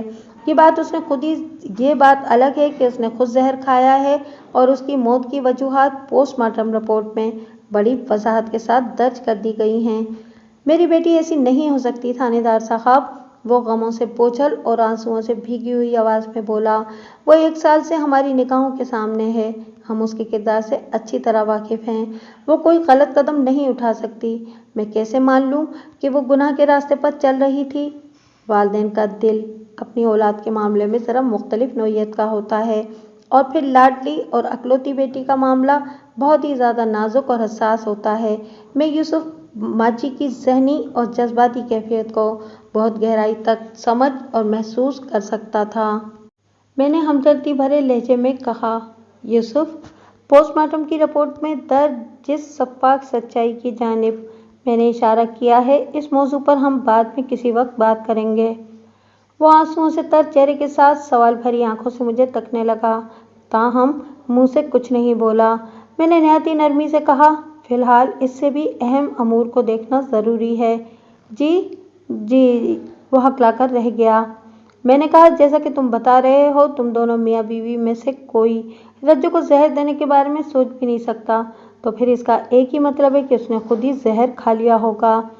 جی، یہی ہو سکتا ہے، وہ کسی روبوٹ کے مانند تائیدی انداز میں گردن ہلاتے ہوئے بولا۔ اس نے پہلے زہر کھا لیا ہوگا، اس کے بعد خود کو پھانسی پر لٹکا لیا ہوگا تاکہ اس کے زندہ بچ رہنے کا کوئی امکان باقی نہ رہے، اور ایسا ہی ہوا۔ وہ ہمیشہ ہمیشہ کے لیے ہمیں چھوڑ کر چلی گئی، دور، بہت دور۔ ہاں، وہ چلی گئی اور اپنے پیچھے ان گنت سوالات بھی چھوڑ گئی۔ میں نے سوچ میں ڈوبے ہوئے لہجے میں کہا، پھر اچانک سوال کیا، یوسف، جب میں پہلی مرتبہ تمہارے گھر آیا تھا تو تم دونوں میاں بیوی کی باتوں سے مجھے پتہ چلا تھا کہ وقوعے کی شام تم تینوں نے ایک ساتھ باورچی خانے میں بیٹھ کر کھانا کھایا تھا۔ میں غلط تو نہیں کہہ رہا نا؟ نہیں جناب، آپ بالکل ٹھیک کہہ رہے ہیں، وہ اس بات میں گردن ہلاتے ہوئے بولا، اور یہی حقیقت بھی ہے۔ تم لوگوں نے لگ بھگ 7 بجے کھانا کھایا تھا اور 8 بجے تک کچن سمیٹنے کے بعد رجو سونے کے لیے اپنے کمرے میں چلی گئی تھی۔ میں نے ایک مخصوص انداز میں اسے گھسنے کی کوشش کرتے ہوئے کہا، پھر اگلی صبح لوگوں کو اس کی پھانسی پر لٹکتی ہوئی لاش ہی ملی تھی۔ جی ہاں، بالکل ایسا ہی ہوا تھا۔ تم لوگوں کے ہاں کتنے سالن بنتے ہیں؟ میں نے پوچھا۔ جی، میں آپ کی بات کو سمجھ نہیں سکا۔ وہ الجھن زدہ نظر سے مجھے دیکھنے لگا۔ میرا اشارہ ہنڈیا یعنی ہانڈی کی طرف ہے۔ میں نے وضاحت کرتے ہوئے کہا، میں یہ جاننا چاہتا ہوں کہ وقوعہ کی رات گھر میں کوئی ایک ہی ہانڈی بنی تھی یا ایک سے زیادہ؟ جناب، ہمارے گھر میں عموماً کھانا نہیں بنتا، اس نے عام سے انداز میں بتایا۔ جیرا تندور پر روٹی لگاتی ہے تو وہیں پر ایک آدھ سالن روز بنا لیتی ہے۔ وہ سالن ہمارے گھر میں بھی استعمال ہوتا ہے اور ہم گاہکوں کو بھی فروخت کرتے ہیں، اور ایک دن میں ایک ہی سالن بنایا جاتا ہے جس میں سے ہم گھر کے لیے الگ نکال لیتے ہیں، باقی تندور پر بیچ دیتے ہیں۔ روٹی بھی تندور ہی سے لے کر ہم گھر میں بھی کھاتے ہیں۔ سمجھ گیا میں نے اس کے خاموش ہونے پر کہا، یعنی روزانہ تم لوگ تندور کے کھانے ہی سے گھر کا مسئلہ بھی حل کر لیتے ہو؟ جی ہاں، وہ جلدی سے بولا، میں یہی کہنا چاہ رہا تھا۔ وقوعہ کی رات تم تینوں نے ایک ہی کھانا کھایا تھا، میں نے ایک ایک لفظ پر زور دیتے ہوئے کہا، لیکن اور کسی کے جسم میں زہر نہیں پہنچا، صرف رجو کے معدے میں زہر پایا گیا۔ اس کا تو یہ مطلب ہوا کہ اس کھانے میں کسی قسم کا زہر شامل نہیں تھا، ورنہ تم تینوں لگ جاتے کام سے، اور صبح ایک نہیں بلکہ تمہارے گھر سے 3 لاشیں برآمد ہوتیں۔ آپ ٹھیک کہہ رہے ہیں، اس نے ہلکی سی بیزاری کے ساتھ میری بات کے جواب میں تبصرہ کیا۔ اب میں سمجھ گیا کہ آپ کھانے کے حوالے سے اتنا کریت کریت کر کیوں پوچھ رہے تھے۔ آپ کو شک تھا کہ کہیں رجو نے رات میں زہریلا کھانا تو نہیں کھا لیا تھا؟ یوسف، شک کرنا پولیس کی مجبوری ہے، کیونکہ پولیس کی تفتیش کی گاڑی شک کے پیٹرول ہی سے چلتی ہے، میں نے سمجھانے والے انداز میں کہا۔ پھر پوچھا، کیا رجو رات کے کھانے کے بعد دودھ وغیرہ پینے کی بھی عادی تھی؟ اب وہ میرے زاویہ سوالات کو اچھی طرح سمجھ چکا تھا، لہٰذا بڑے اعتماد سے بولا، نہیں جناب، وہ کھانا کھانے کے بعد سونے کے لیے سیدھی اپنے کمرے میں چلی گئی تھی۔ کھانے کے بعد اس نے نہ کچھ کھایا اور نہ ہی کچھ اور پیا، دودھ بھی نہیں۔ میں رجو کے کمرے کی تلاشی لینا چاہتا ہوں، میں نے فیصلہ کن انداز میں کہا۔ ایک منٹ، آپ ادھر ہی رکیں، میں وہ کمرہ خالی کراتا ہوں، وہ میری بات کو سمجھتے ہوئے بولا۔ تعزیت کے لیے آنے والی عورتیں ادھر بیٹھی ہیں، میں باہر جا رہا ہوں، میں نے اٹھ کر کھڑے ہوتے ہوئے کہا، تم وہاں کی عورتوں کو اس کمرے میں لے آؤ، جب رجو والا کمرہ خالی ہو جائے گا تو پھر میں اطمینان سے اپنی کارروائی کروں گا۔ ٹھیک ہے جناب، جو آپ کا حکم، وہ جلدی سے بولا، اور پھر کہا، رجو کے کمرے کی تلاشی تو آپ نے پہلے بھی لی تھی؟ ہاں لی تھی، میں نے اس بات میں گردن ہلاتے ہوئے کہا، لیکن اس کے سامان کو اچھی طرح چیک نہیں کیا تھا۔ اس وقت تک میرے ذہن میں یہی تھا کہ رجو نے خودکشی کی ہے، لیکن پوسٹ مارٹم کی رپورٹ کے بعد یہ معاملہ خودکشی سے بڑھ کر کہیں اور چلا گیا ہے، لہٰذا اب اس کے ذاتی سامان کی تلاشی لینا بھی ازحد ضروری ہو گیا ہے۔ کیا تم لوگوں نے اس کے استعمال کی چیزوں کو इधर उधर तो नहीं कर दिया? मेरे आखिरी सवालिया जुमले के जवाब में उसने कहा। नहीं जनाब, हमने इस कमरे की किसी चीज़ को नहीं छेड़ा, सब कुछ ज्यों का त्यों पड़ा है। और जहाँ तक रज्जो के ज़ाती इस्तेमाल की चीज़ों का ताल्लुक है तो वो एक ट्रंक के अंदर रखी हैं, इनके साथ छेड़छाड़ करने का सवाल ही पैदा नहीं होता। ठीक है, मैं ये कहते हुए यूसुफ माची के घर से निकलकर बाहर हवलदार खादिम हुसैन के पास आ गया। खादिम हुसैन टांगे के करीब ही खड़ा कोचवान से बातें कर रहा था। मुझे अपनी तरफ आते देखा तो एकदम अटेंशन हो गया। क्या हो रहा है खादिम हुसैन? मैंने सरसरी अंदाज में पूछा। बस जी गपशप हो रही है, वो सादगी से बोला। आप तो अंदर मसरूफ हो गए थे, मैंने सोचा वक्त गुजारी के लिए कोचवान चाचा ही से बातचीत कर लेता हूँ। वक्त गुजारी बहुत अच्छी चीज़ है, मगर ये किसी मकसद की खातिर होना चाहिए। मैंने इधर उधर निगाह दौड़ाते हुए कहा, तुम गपशप ही में मगन मत रहो या आसपास के माहौल पर भी नज़र रखोगे। जनाब, आपका शागिर्द हूँ, ऐसी गफलत का मुजाहरा कैसे कर सकता हूँ? वो फखर से सीना तान कर बोला। अगर गफलत का मुजाहरा नहीं किया तो इसका मतलब है कि चुस्ती और फुर्ती दिखाई है। मैंने मायने खेज अंदाज में इसकी तरफ देखा। जी हाँ, वो उस बात में गर्दन हिलाते हुए बोला। फिर तुम्हारी इस चुस्ती और फुर्ती का क्या नतीजा बरामद हुआ? जनाब, मैंने एक ख़ास बात महसूस की है, वो गहरी संजीदगी से बोला। पता नहीं वो आपकी नज़र में कोई अहमियत भी रखती है या नहीं। तुम बात तो बताओ, मैंने उसकी आंखों में देखते हुए कहा। इसकी अहमियत या फजूलियत के बारे में फैसला मैं करूँगा। जनाब, मैं बज़ाहिर कोचवान से गपशप कर रहा था, लेकिन इर्द गिर्द के माहौल पर भी मेरी गहरी नज़र थी। वो गहरी संजीदगी से बताने लगा। हम इस वक्त चलते चलते कोचवान से थोड़ा आगे निकल आए थे ताकि इत्मीनान से बात कर सकें। मैंने यूसुफ माची के घर के आसपास एक नौजवान को बेचैनी से टहलते हुए देखा है। नौजवान के जिक्र पर मेरा चौंक जाना लाजमी बात थी। पोस्टमार्टम की रिपोर्ट इस अम्र की मुतकाजी थी कि मुझे जल्द से जल्द इस शख्स को तलाश करना है जिसके साथ रज्जो तन्हाई में वक्त गुजारती रही थी, और एक माकूल अंदाजे के मुताबिक इस शख्स को कोई नौजवान ही होना चाहिए था। वो किस किस्म का नौजवान था? मैंने सरसराती हुई आवाज़ में पूछा। गोरा चिट्टा, कद दरमियाना, जिस्म भरा भरा और खूबसूरत। खादिम हुसैन ने मेरे सवाल के जवाब में बताया। उसकी उम्र 20-22 साल से ज़्यादा नहीं थी। तुमने बताया है कि वो यूसुफ माची के घर के करीब बेचैनी से टहल रहा है। मैंने गुफ्तगू के सिलसिले को आगे बढ़ाते हुए कहा। फिर पूछा, इसकी बेचैनी क्या कहती थी? मैंने जो महसूस किया मुमकिन है वो गलत हो। खादिम हुसैन गहरी संजीदगी से बोला। मुझे ऐसे लगा जैसे वो नौजवान किसी किस्म की टोह में हो, वो रज्जो वाले वाक़ये की मुनासबत से कुछ जानने की कोशिश में हो। मैंने पुरख्याल अंदाज में कहा। क्या तुमने इस नौजवान से बात वगैरह करने की कोशिश भी की? नहीं जनाब, वो बताने लगा। मैंने बस इसे दूर ही से वॉच किया है। वो मुझे 2-3 बार यहाँ नजर आया। इसके चेहरे और आंखों में गहरी तशवीश पाई जाती थी, जैसे वो रज्जो के हवाले से कोई ख़ास बात जानता हो या जानने की कोशिश कर रहा हो। खादिम हुसैन की बातों ने मेरे दिलो दिमाग में हलचल सी मचा दी थी। पोस्टमार्टम की रिपोर्ट की रोशनी में हमें जिस शख्स की तलाश थी वो ये नौजवान भी हो सकता था जिसका जिक्र हवलदार खादिम हुसैन मुझसे कर रहा था। मैंने कुरेदने वाले अंदाज में पूछा। तुमने तो इस बेचैन नौजवान के साथ बातचीत नहीं की, लेकिन क्या इसे किसी और से बात करते हुए तुमने देखा है? यहाँ तो बहुत से लोग मौजूद हैं।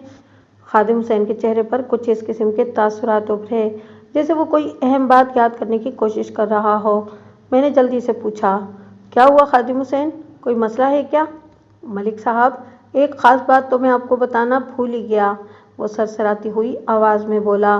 कोई बात नहीं खादिम हुसैन, मैंने तसल्ली आमेज़ अंदाज में कहा।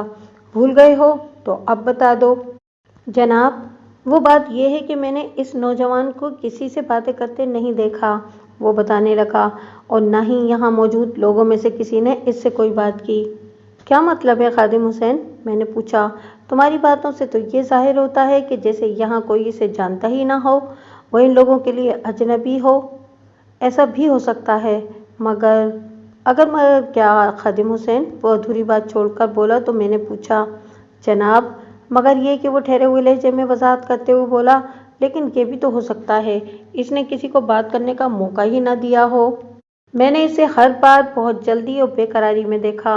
वो लोगों में घुलने मिलने के बजाय दूर से गुजरता रहा है।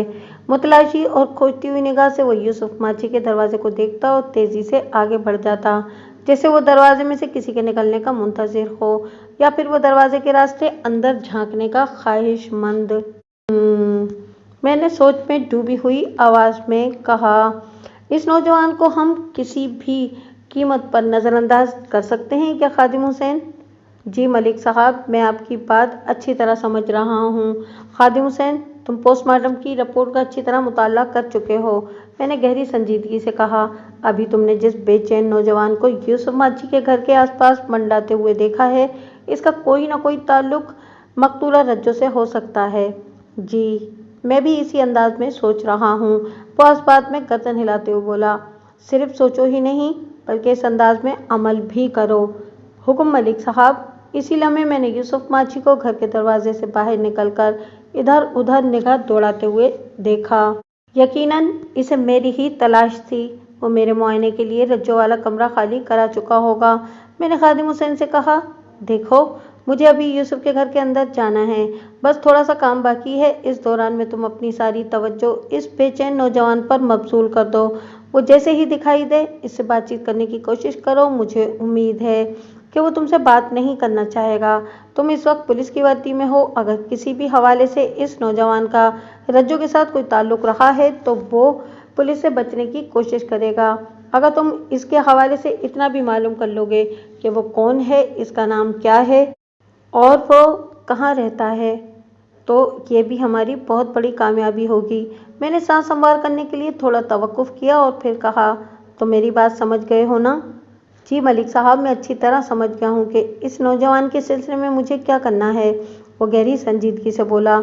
आप बिल्कुल बेफिक्र हो जाएं, मैं आपको मायूस नहीं करूँगा। मैंने मुतमईन अंदाज में सर हिलाया और हवलदार खादिम हुसैन को वहीं छोड़कर यूसुफ माची की मैयत में उसके घर के अंदर दाखिल हो गया।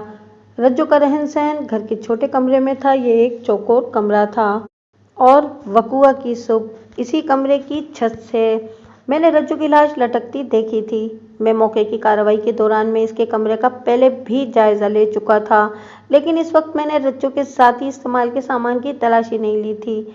यूसुफ माची ने मुझे अपनी मकतूला बेटी के कमरे में पहुंचा दिया।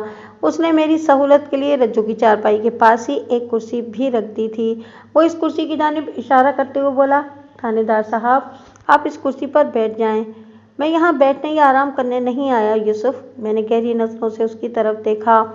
मैं जानता हूँ सरकार, आप रज्जो के इस्तेमाल का सामान देखना चाहते हैं।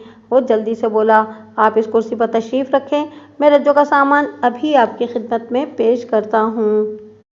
मैं सवालिया नजरों से घूरते हुए कुर्सी पर जाकर बैठ गया। वो चारपाई के पास उकड़ू बैठा और फिर झुककर चारपाई के नीचे हाथ फेरने लगा। मैं दिलचस्पी से इसकी कार्रवाई मुलाहिजा करने लगा। थोड़ी ही देर में इसकी कोशिश बारावर साबित हुई और इसने चारपाई के नीचे से खींचकर एक जस्ती ट्रंक बरामद कर लिया। फिर इस ट्रंक को उठाकर रज्जो की चारपाई पर रखते हुए बोला, थानेदार साहब, मेरी बच्ची के इस्तेमाल की सारी चीज़ें इसी ट्रंक के अंदर रखी हैं। वो आम साइज का एक जस्ती ट्रंक था जिसकी कुंडी तो लगी हुई थी, ताहम इस कुंडी में ताला लगाने की कोशिश नहीं की गई थी। मैंने इससे पूछा, यूसुफ, रज्जो की मौत के बाद किसी ने इस ट्रंक को खोलने की या इसमें से कुछ निकालने की कोशिश तो नहीं की?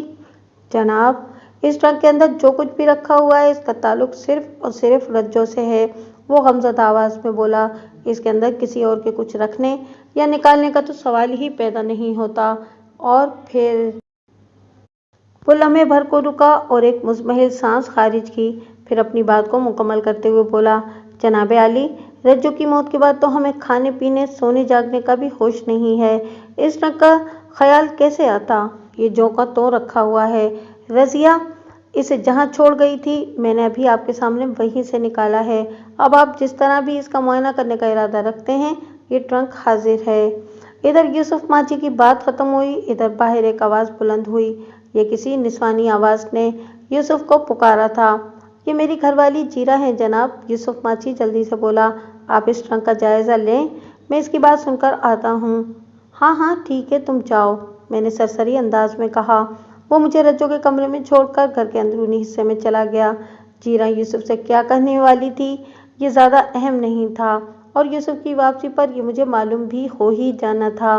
लिहाजा मैंने तमाम ख्यालात में से अपनी फौरी ज़रूरत के ख्याल पर फोकस किया। اور اللہ کا نام لیکر اس جستی ٹرنک کو کھول دیا۔ اس ٹرنک کے اندر رجو کے ذاتی سامان ہی کی جھلک نظر آتی تھی، جن میں اس کے استعمال کے چند کپڑے، سستے میک اپ کا چھوٹا موٹا سامان وغیرہ شامل تھا۔ لیکن یہ تمام چیزیں میرے کسی کام کی نہیں تھیں۔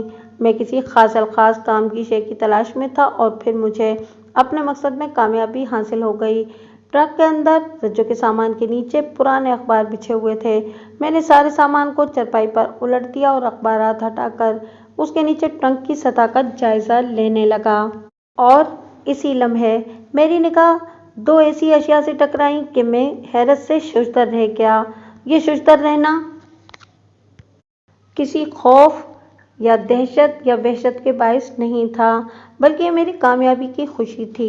میں جن دو اشیاء کو دیکھ کر خوش ہوا تھا، ان میں سے ایک تو ایک کاغذ تھا اور دوسرا تھا ایک چھوٹے سے شیشے کی بوتل، جیسے انجیکشن کے خالی وائل کی شیشی ہوتی ہے، بلکہ وہ کسی استعمال شدہ انجیکشن والی خالی شیشی ہی تھی۔ میں نے شیشی کو سونگھا تو اس میں کسی دوا کی مخصوص بو محسوس ہوئی۔ اندر جھانک کر دیکھا تو پتہ چلا کہ سفوف کی کچھ مقدار بھی ابھی موجود ہے۔ میں نے اس سفید مائل سفوف کو ہرگز چکھنے کی کوشش نہیں کی، کیونکہ میری عقل سلیم نے مجھے بتا دیا تھا کہ وہ سفوف کوئی خطرناک زہر ہی ہو سکتا تھا۔ اب اس امر میں کسی شک و شبے کی گنجائش باقی نہیں رہی تھی کہ رجو نے یہی زہر معدے میں اتار کر اپنی جان دے دی تھی، اور اپنے مقصد کی کامیابی کو یقینی بنانے کے لیے اس نے پھانسی کے پھندے کا سہارا لیا تھا، تاکہ اس کے زندہ بچ رہنے کا کوئی بھی امکان موجود نہ ہو۔ میں نے سفید مائل سفوف والی بوتل کا تنقیدی جائزہ لیا تو پتہ چلا کہ اس کے اوپر کوئی لیبل وغیرہ چسپاں نہیں تھا۔ جب کبھی اس کے اندر انجیکشن والی دوا موجود رہی ہوگی تو یقیناً اس کا لیبل بھی سلامت رہا ہوگا۔ تاہم اغلب امکان اسی بات کا تھا کہ اس وقت اس شیشی میں موجود سفوف کوئی خطرناک زہر ہی ہو سکتا تھا۔ اس شیشی کا لیبارٹری ٹیسٹ ہونا ضروری تھا، لہٰذا میں نے اسے محفوظ کر لیا اور طے شدہ کاغذ کو کھول کر پڑھنے لگا۔ اس کاغذ کی تحریر نے مجھے چونکنے پر مجبور کر دیا۔ وہ خط دراصل ایک محبت نامہ تھا جو رجو کے کسی چاہنے والے نے تحریر کیا تھا، اور خط کے اندر پیار کی باتیں لکھی ہوئی تھیں، چاہت کے دعوے درج تھے اور اسی نوعیت کے دوسرے جملے تھے۔ مذکورہ خط کے اختتام پر بھولا لکھا ہوا ملا۔ اس کا واضح مطلب یہی تھا کہ یہ خط بھولے نے رجو کے نام لکھا تھا۔ اگر اس میں کسی طرح بھولے کا سراغ لگا لیتا تو پھر رجو کے موت کے معمے کو حل کرنا چندہ مشکل نہ ہوتا۔ ٹرنک کے دیگر سامان میں اور کوئی کام کی چیز موجود نہیں تھی، لہٰذا رجو کے سامان کو میں نے واپس ٹرنک میں ڈال دیا۔ تھوڑی دیر کے بعد یوسف ماچھی میرے پاس آ گیا اور سوالیہ نظر سے مجھے دیکھتے ہوئے بولا، تھانے دار صاحب، آپ نے تلاشی کا کام مکمل کر لیا؟ ہاں یوسف، میں اپنا کام مکمل کر چکا ہوں، میں نے جستی ٹرنک کی جانب اشارہ کرتے ہوئے کہا۔ اب تم اسے واپس رکھ دو۔ اس نے میرے حکم کی تعمیل کرنے کے بعد پوچھا، آپ کا مقصد پورا ہوا کہ نہیں؟ مقصد تو اس وقت پورا ہوگا جب میں اصل بندے تک پہنچ جاؤں گا، میں نے اس کی آنکھوں میں جھانکتے ہوئے معنی خیز لہجے میں کہا۔ اصل بندہ؟ میں کچھ سمجھا نہیں جناب۔ اس کے چہرے پر الجھن نمودار ہوئی۔ میں اس بندے کا ذکر کر رہا ہوں جس کا نام بھولا ہے، میں نے ایک ایک لفظ پر زور دیتے ہوئے کہا۔ بھولا؟ یہ بھولا کون ہے؟ اس کی الجھن میں کئی گنا اضافہ ہو گیا۔ بھولا وہ شخص ہے جس کا رجو کے ساتھ کوئی چکر چل رہا تھا، میں نے نہایت ہی ٹھہرے ہوئے لہجے میں کہا۔ مجھے رجو کے سامان میں سے بھولے کا ایک خط ملا ہے جس سے ظاہر ہوتا ہے کہ ان دونوں میں گہرا ربط و ضبط تھا۔ پھر میں نے وہ خط یوسف ماچھی کو نہ صرف دکھایا بلکہ پڑھ کر بھی سنا دیا۔ اس کی آنکھیں حیرت سے پھٹی کی پھٹی رہ گئیں۔ لرزتی ہوئی آواز میں بولا، تھانے دار صاحب، یہ آپ کیسی باتیں کر رہے ہیں؟ ہمیں تو رجو کے ایسے کسی معاملے کی خبر نہیں۔ یہ سب کب اور کیسے ہو گیا؟ ہمیں کچھ پتہ کیوں نہیں چلا؟ آپ لوگوں کو اس لیے پتہ نہیں چلا کہ آپ دونوں میاں بیوی رجو پر اندھا اعتماد کرتے تھے اور وہ آپ دونوں کی آنکھوں میں بڑی صفائی سے دھول جھونکتی رہی تھی۔ یہ بھی تو ہو سکتا ہے کہ کسی بھولے نے رجو کو اس قسم کا خط لکھ دیا ہو، لیکن رجو کا اس کے ساتھ کوئی تعلق واسطہ نہ ہو۔ وہ بے حد شکستہ لہجے میں بولا۔ میں ایک بے بس اور لاچار باپ کے دکھ کو اچھی طرح سمجھ رہا تھا، لیکن میں بھی اپنی جگہ مجبور تھا۔ تفتیش کا جو عمل میں نے جاری رکھا ہوا تھا وہ بہت ضروری تھا۔ میری بات غور سے سنو یوسف، میں نے اس کے چہرے پر نگاہ جماتے ہوئے کہا۔ جن لوگوں کے ساتھ کوئی تعلق واسطہ نہیں ہوتا، ان کے خطوط کو سنبھال کر بلکہ چھپا کر ٹرنک کے اندر نہیں رکھا جاتا، اور پھر پوسٹ مارٹم رپورٹ نے جو شرمناک انکشاف کیا ہے، اس سے یہی ظاہر ہوتا ہے کہ رجو کے کسی مرد کے ساتھ خفیہ تعلقات تھے۔ اس کی حالت غیر ہونے لگی۔ دونوں ہاتھوں سے اپنے سر کو تھام کر بوجھل آواز میں بولا، تھانے دار صاحب، یہ سب سننے سے پہلے مجھے موت کیوں نہ آ گئی؟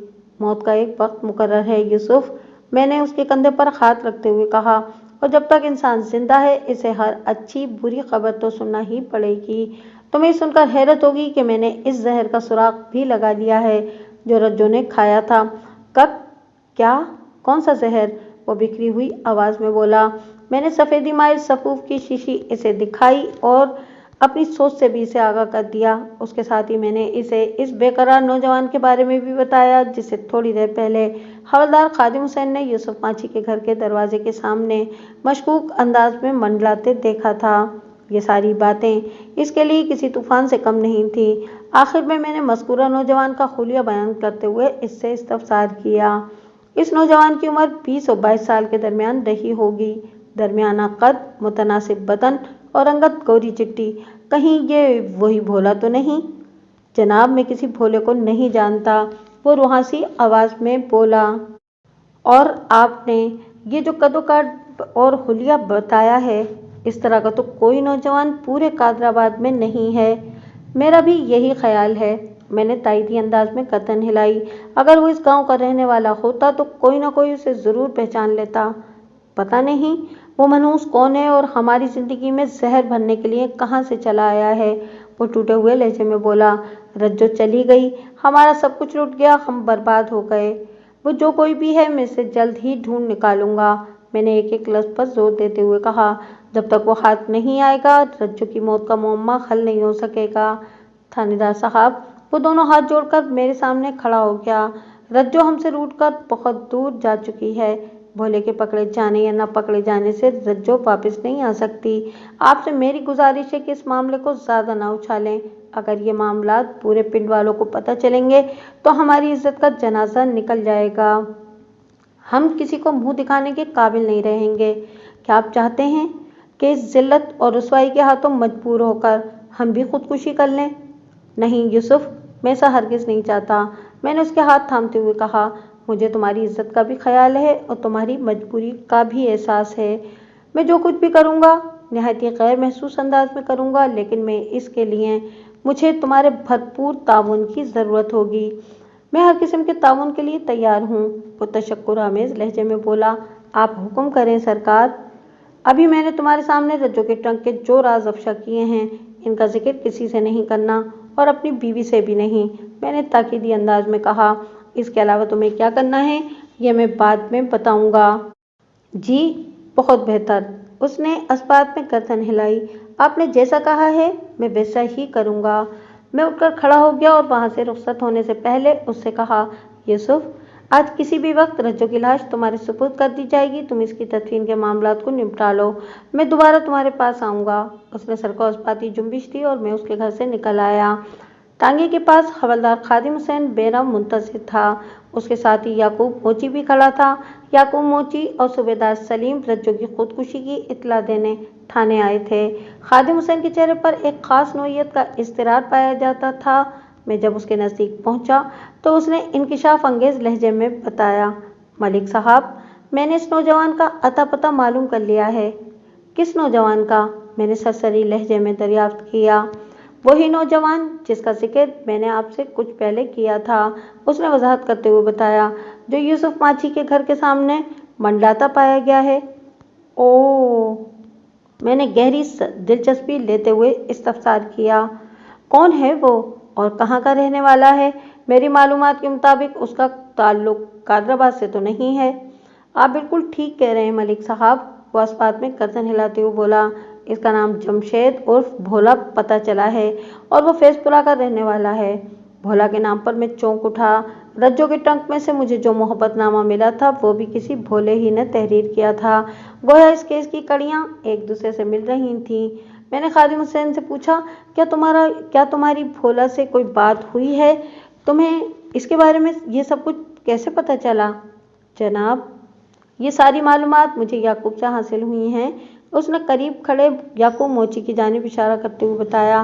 अभी थोड़ी देर पहले वो नौजवान मुझे दोबारा दिखाई दिया। इत्तेफाक से इस वक्त याकूब इधर से गुजर रहा था। मैंने याकूब से उसके बारे में पूछा तो उसने बताया कि वो भोले को अच्छी तरह जानता है और उसका ताल्लुक फैजपुरा से है। अब वो नौजवान किधर है? मैंने गिरदोनवा में निगाह दौड़ाते हुए पूछा। पता नहीं जनाब, वो भी मुतलाशी नजर से इधर उधर देखने लगा। पता नहीं है तो पता करो, मैंने दहकमान अंदाज में कहा। याकूब को अपने साथ रखो, भोला जहां भी मिले इसे पकड़कर थाने ले आओ। अगर वो कादराबाद में नजर न आए तो फैजपुरा जाओ। मुझे शाम से पहले भोला अपनी नजर के सामने थाने में चाहिए। लम्हाती तवक्कुफ करके मैंने एक गहरी सांस ली, फिर इजाफा करते हुए पूछा, तो मेरी बात समझ रहे हो ना खादिम हुसैन? जी बड़ी चंगी तरह समझ गया हूँ, वो सर को असबाती जुम्बिश देते हुए बोला। आप बेफिक्र होकर थाने जाएं, मैं खाली हाथ वापस नहीं आऊँगा इंशाअल्लाह। मैं टांगे में बैठकर थाने आ गया। थाने पहुंचकर मैंने सबसे पहला काम ये किया कि रज्जो के ट्रंक से मिलने वाली शीशी को लेबोरेटरी टेस्ट के लिए अस्पताल भिजवा दिया। इसके बाद मैं ताज़ा तरीन सूरत हाल पर गौर करने लगा। मैंने यूसुफ माची से जितनी भी गुफ्तगू की थी, इसके दौरान में इसकी बीवी जीरा वहाँ मौजूद नहीं थी। वो घर में आने वाली औरतों के साथ मसरूफ रही थी। मुझे यकीन था कि मौका मिलते ही यूसुफ अपनी बीवी को पोस्टमार्टम की सनसनीखेज रिपोर्ट से ज़रूर आगाह करता। हालांकि मैंने उसे ताकीद की थी कि अभी अपनी बीवी को भी इस बारे में कुछ न बताए, लेकिन जब हालात इंसान को अंदर बाहर से तोड़ कर रख देते हैं तो वो ज़बान खोलने पर मजबूर हो जाता है। अब तक की तहकीक के मुताबिक यूसुफ और जीरा रज्जो की मौत के सबब से वाकिफ नहीं थे और न ही इस सिलसिले में इनका कोई हाथ दिखाई देता था। लेकिन मैं वसूख से नहीं कह सकता था कि इस जैसी सूरत हाल नज़र आ रही है, हकीकत हाल भी वैसी ही होगी। मुझे उम्मीद थी कि भोले के हत्थे चढ़ जाने के बाद मज़ीद नए इंकिशाफात सामने आएंगे। एक बात है कि मुझे रह रहकर यूसुफ माची पर तरस आ रहा था। इसकी कैफियत से लाचारी और बेबसी का इजहार होता था। इस नौयत के हालात में एक गैरतमंद बाप के एहसासात ऐसे ही हुआ करते हैं। इसके अल्फाज मेरे दिमाग में चकरा रहे थे। यकीनन मैं इसका बुरा नहीं चाहता था, इसलिए मैंने इसकी इज्जत का ख्याल रखने का वादा कर लिया था। शाम से पहले खादिम हुसैन ने अपना वादा पूरा कर दिखाया। जमशेद उर्फ भोला इस वक्त मेरे सामने खड़ा था। मैं चंद लम्हात तक कड़े तेवरों से उसे घूरता रहा। फिर 1 मिनट ज़ाया किए बगैर मैंने नहायत ही मुख्तसर अल्फाज में उसे बताया कि इसे यहाँ क्यों लाया गया है। थाने के माहौल से पहली मरतबा उसका वास्ता पड़ा था। वो खासा दहशतज़दा दिखाई देता था। इस पर मज़ीद मेरा अंदाज भी उसे खासा खूंखार लग रहा था, लिहाजा वो कोई मज़ाहमत न कर सका और उसने किसी तफ्तीशी मुश्किल से गुजरे बगैर ज़बान खोल दी। भोले के बयान के मुताबिक वो रज्जो से मोहब्बत करता था। उसने इस खत को तहरीर करने का इकरार भी कर लिया जो मुझे रज्जो की ट्रंक से मिला था, लेकिन भोले का कहना यह था कि रज्जो ने कभी इसकी हौसला अफजाई नहीं की थी। भोले को शक था कि वो किसी और को चाहती थी। जब भोले को रज्जो की मौत का पता चला तो वो खुद पर काबू न रख सका और कादराबाद आकर यूसुफ माची के घर के करीब मंडलाने लगा। मैंने बहुत कुरेद कर भोले से पूछा कि रज्जो किसको चाहती थी, तो वो मेरे सवाल का दो टोक जवाब न दे सका। अलावा इसी वो रज्जो की मौत के 2 असबाब जहर खानी और उम्मीद से होना के बारे में भी कुछ नहीं जानता था। उसने कसम खाकर मुझे बताया कि वो रज्जो से कभी तन्हाई में नहीं मिला था। मैंने भोले से तमाम सवालात इस अम्र का ख्याल रखते हुए किए थे कि इसे जरा सा भी शक न हो और रज्जो मौत को गले लगाने से पहले किन हालात से गुजरी थी। भोले को मैंने ये नहीं बताया था कि अपनी मौत के वक्त रज्जो 2 माह के हमल से थी। भोला से इब्तिदाई सवालात से ही मुझे अंदाज़ा हो गया था कि रज्जो ने कभी इसे अपनी तन्हाई में वक्त गुजारने का मौका नहीं दिया था। इस लिहाज से भोला एक गैर मुतालिक एकतरफा मोहब्बत में मुब्तला एक आशिक नामुराद शख्स था। लिहाजा रज्जो के राज को इस पर अफशा करना मुनासिब नहीं था, क्योंकि मैं यूसुफ माची से उसकी इज्जत की हिफाजत करने का अहद कर चुका था। ताहम मेरा जहन मंतकी अंदाज में इस मुतालिका शख्स की तलाश में था जो बड़ी आसानी से रज्जो की तन्हाई में वक्त गुजार चुका था।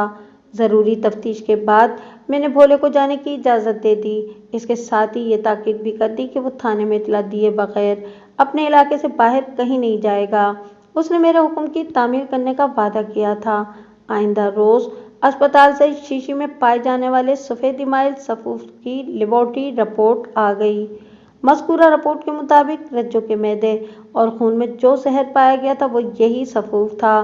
केमिकल तज्जिए के मुताबिक ये दरअसल चूहे मार दवाई थी, जिसकी भारी मिकदार रज्जो के मैदे में चली गई थी, जो उसकी मौत का सबब बनी। रिपोर्ट में यह भी लिखा हुआ था कि अगर चूहे मार दवा खाने के बाद रज्जो खुद को फांसी पर ना लटकाती और बर वक्त उसे अस्पताल ले आया जाता तो मैदा साफ करके उसकी जान बचाई जा सकती थी। लेकिन जब इंसान इस दुनिया से रुखसत होना चाहता है तो फिर ये सारे अगर मगर बेसूद होकर रह जाते हैं। रज्जो की तदफीन के 2 रोज़ बाद मैंने यूसुफ माची और उसकी बीवी को थाने बुला लिया। रस्मी कलामात के बाद मैंने ठहरे हुए लहजे में कहा, यूसुफ, रज्जो जिन हालात से गुजरकर इस दुनिया से चली गई वो राज सिर्फ हम तीनों के बीच है। फैजपुरा और कादराबाद में बसने वाला कोई शख्स इस राज से वाकिफ नहीं और मेरा तुम लोगों से ये वादा है, इस राज का कभी किसी को पता भी नहीं चलेगा, क्योंकि मैंने तुम लोगों की इज्जत की हिफाजत का अहद किया है।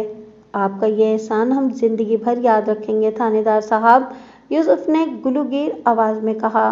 जीरा बोली, आपका शुक्रिया अदा करने के लिए हमारे पास अल्फाज नहीं हैं, तुम मुझसे अल्फाज उधार ले लो, मैंने मायना खेज अंदाज में कहा।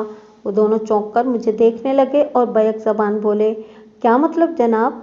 मतलब ये कि अगर तुम लोग मेरे एक सवाल का बिल्कुल सही और सीधा जवाब दे दो तो इस एहसान का बदला चुका सकते हो। मैं तुम लोगों की इज्जत का ख्याल करके ही कह रहा हूँ। मैं तुम लोगों के मुंह से सच्चाई सुनकर सारी जिंदगी इस सिलसिले में अपनी जबान बंद रखूंगा। कौन सा सवाल जनाब? यूसुफ ने पूछा। रज्जो को चूहे मार दवाएं किसने खिलाई थी? मैंने इससे सरसराती हुई आवाज में सवाल किया। चूहे मार दवा? यूसुफ के लहजे में हैरत थी। हाँ यूसुफ, मुझे रज्जो के ट्रंक से जो शीशी मिली थी उसके अंदर चूहे मार दवा भरी हुई थी, मैंने वजाहत करते हुए कहा। ये ठीक है कि रज्जो ने फांसी लगाकर अपनी जान दी है, लेकिन छत से लटकने से पहले उसके मैदे में चूहे मार दवा की वाफिर मिकदार पहुंचाई जा चुकी थी। मैं तो इस बारे में कुछ नहीं जानता थानेदार साहब, यूसुफ ने बेहद परेशानी से कहा। जीरा की गूंजदार आवाज मेरी समाज से टकराई। मैं जानती हूँ, सब कुछ जानती हूँ। वो चूहे मार दवा मैंने रज्जो को खिलाई थी, क्योंकि मैं उसके काले करतूतों से वाकिफ हो गई थी। इससे पहले कि हमारी जग हसाई होती मैंने रज्जो की जान लेने का फैसला कर लिया, लेकिन मैं ये नहीं जानती थी कि इसी रात रज्जो ने खुदकुशी करना थी। अगर मुझे इसके इरादे का इल्म हो जाता तो मैं अपना फैसला बदल देती, लेकिन होता वही है जो कुदरत को मंजूर होता है। अपनी बात ख़त्म करके वो सिसक सिसक कर रोने लगी। जब उसकी हालत संभली तो मैंने इन मियाँ बीवी को जाने की इजाज़त दे दी। रुखसत होने से कबल इसने मुझे बता दिया था कि थोड़ी सी दवा शीशी में छोड़कर इसने वो शीशी रज्जो के ट्रंक में रख दी थी, ताकि ये रज्जो की खुदकुशी का वाक़या नजर आए। मैंने जीरा से इस शख्स के बारे में एक भी सवाल नहीं किया जिसके साथ रज्जो मुलविस रही थी। अब इस सवाल जवाब का कोई फायदा नहीं था। गले मुर्दे उखाड़ने से रज्जो की इज्जत का जनाजा निकल जाता और मैं ऐसा हरगिज नहीं चाहता था, क्योंकि कुदरत पर्दे को पसंद फरमाती है। इंसान की मामूली सी लग़ज़िश बाज़ औक़ात ऐसे गुल खिलाती है कि जिनकी बाज़गश्त बहुत देर तक और बहुत दूर तक सुनाई देती है। रज्जो अपनी ज़िंदगी से गई। जीरा और यूसुफ माची एक बार फिर बे औलाद हो गए।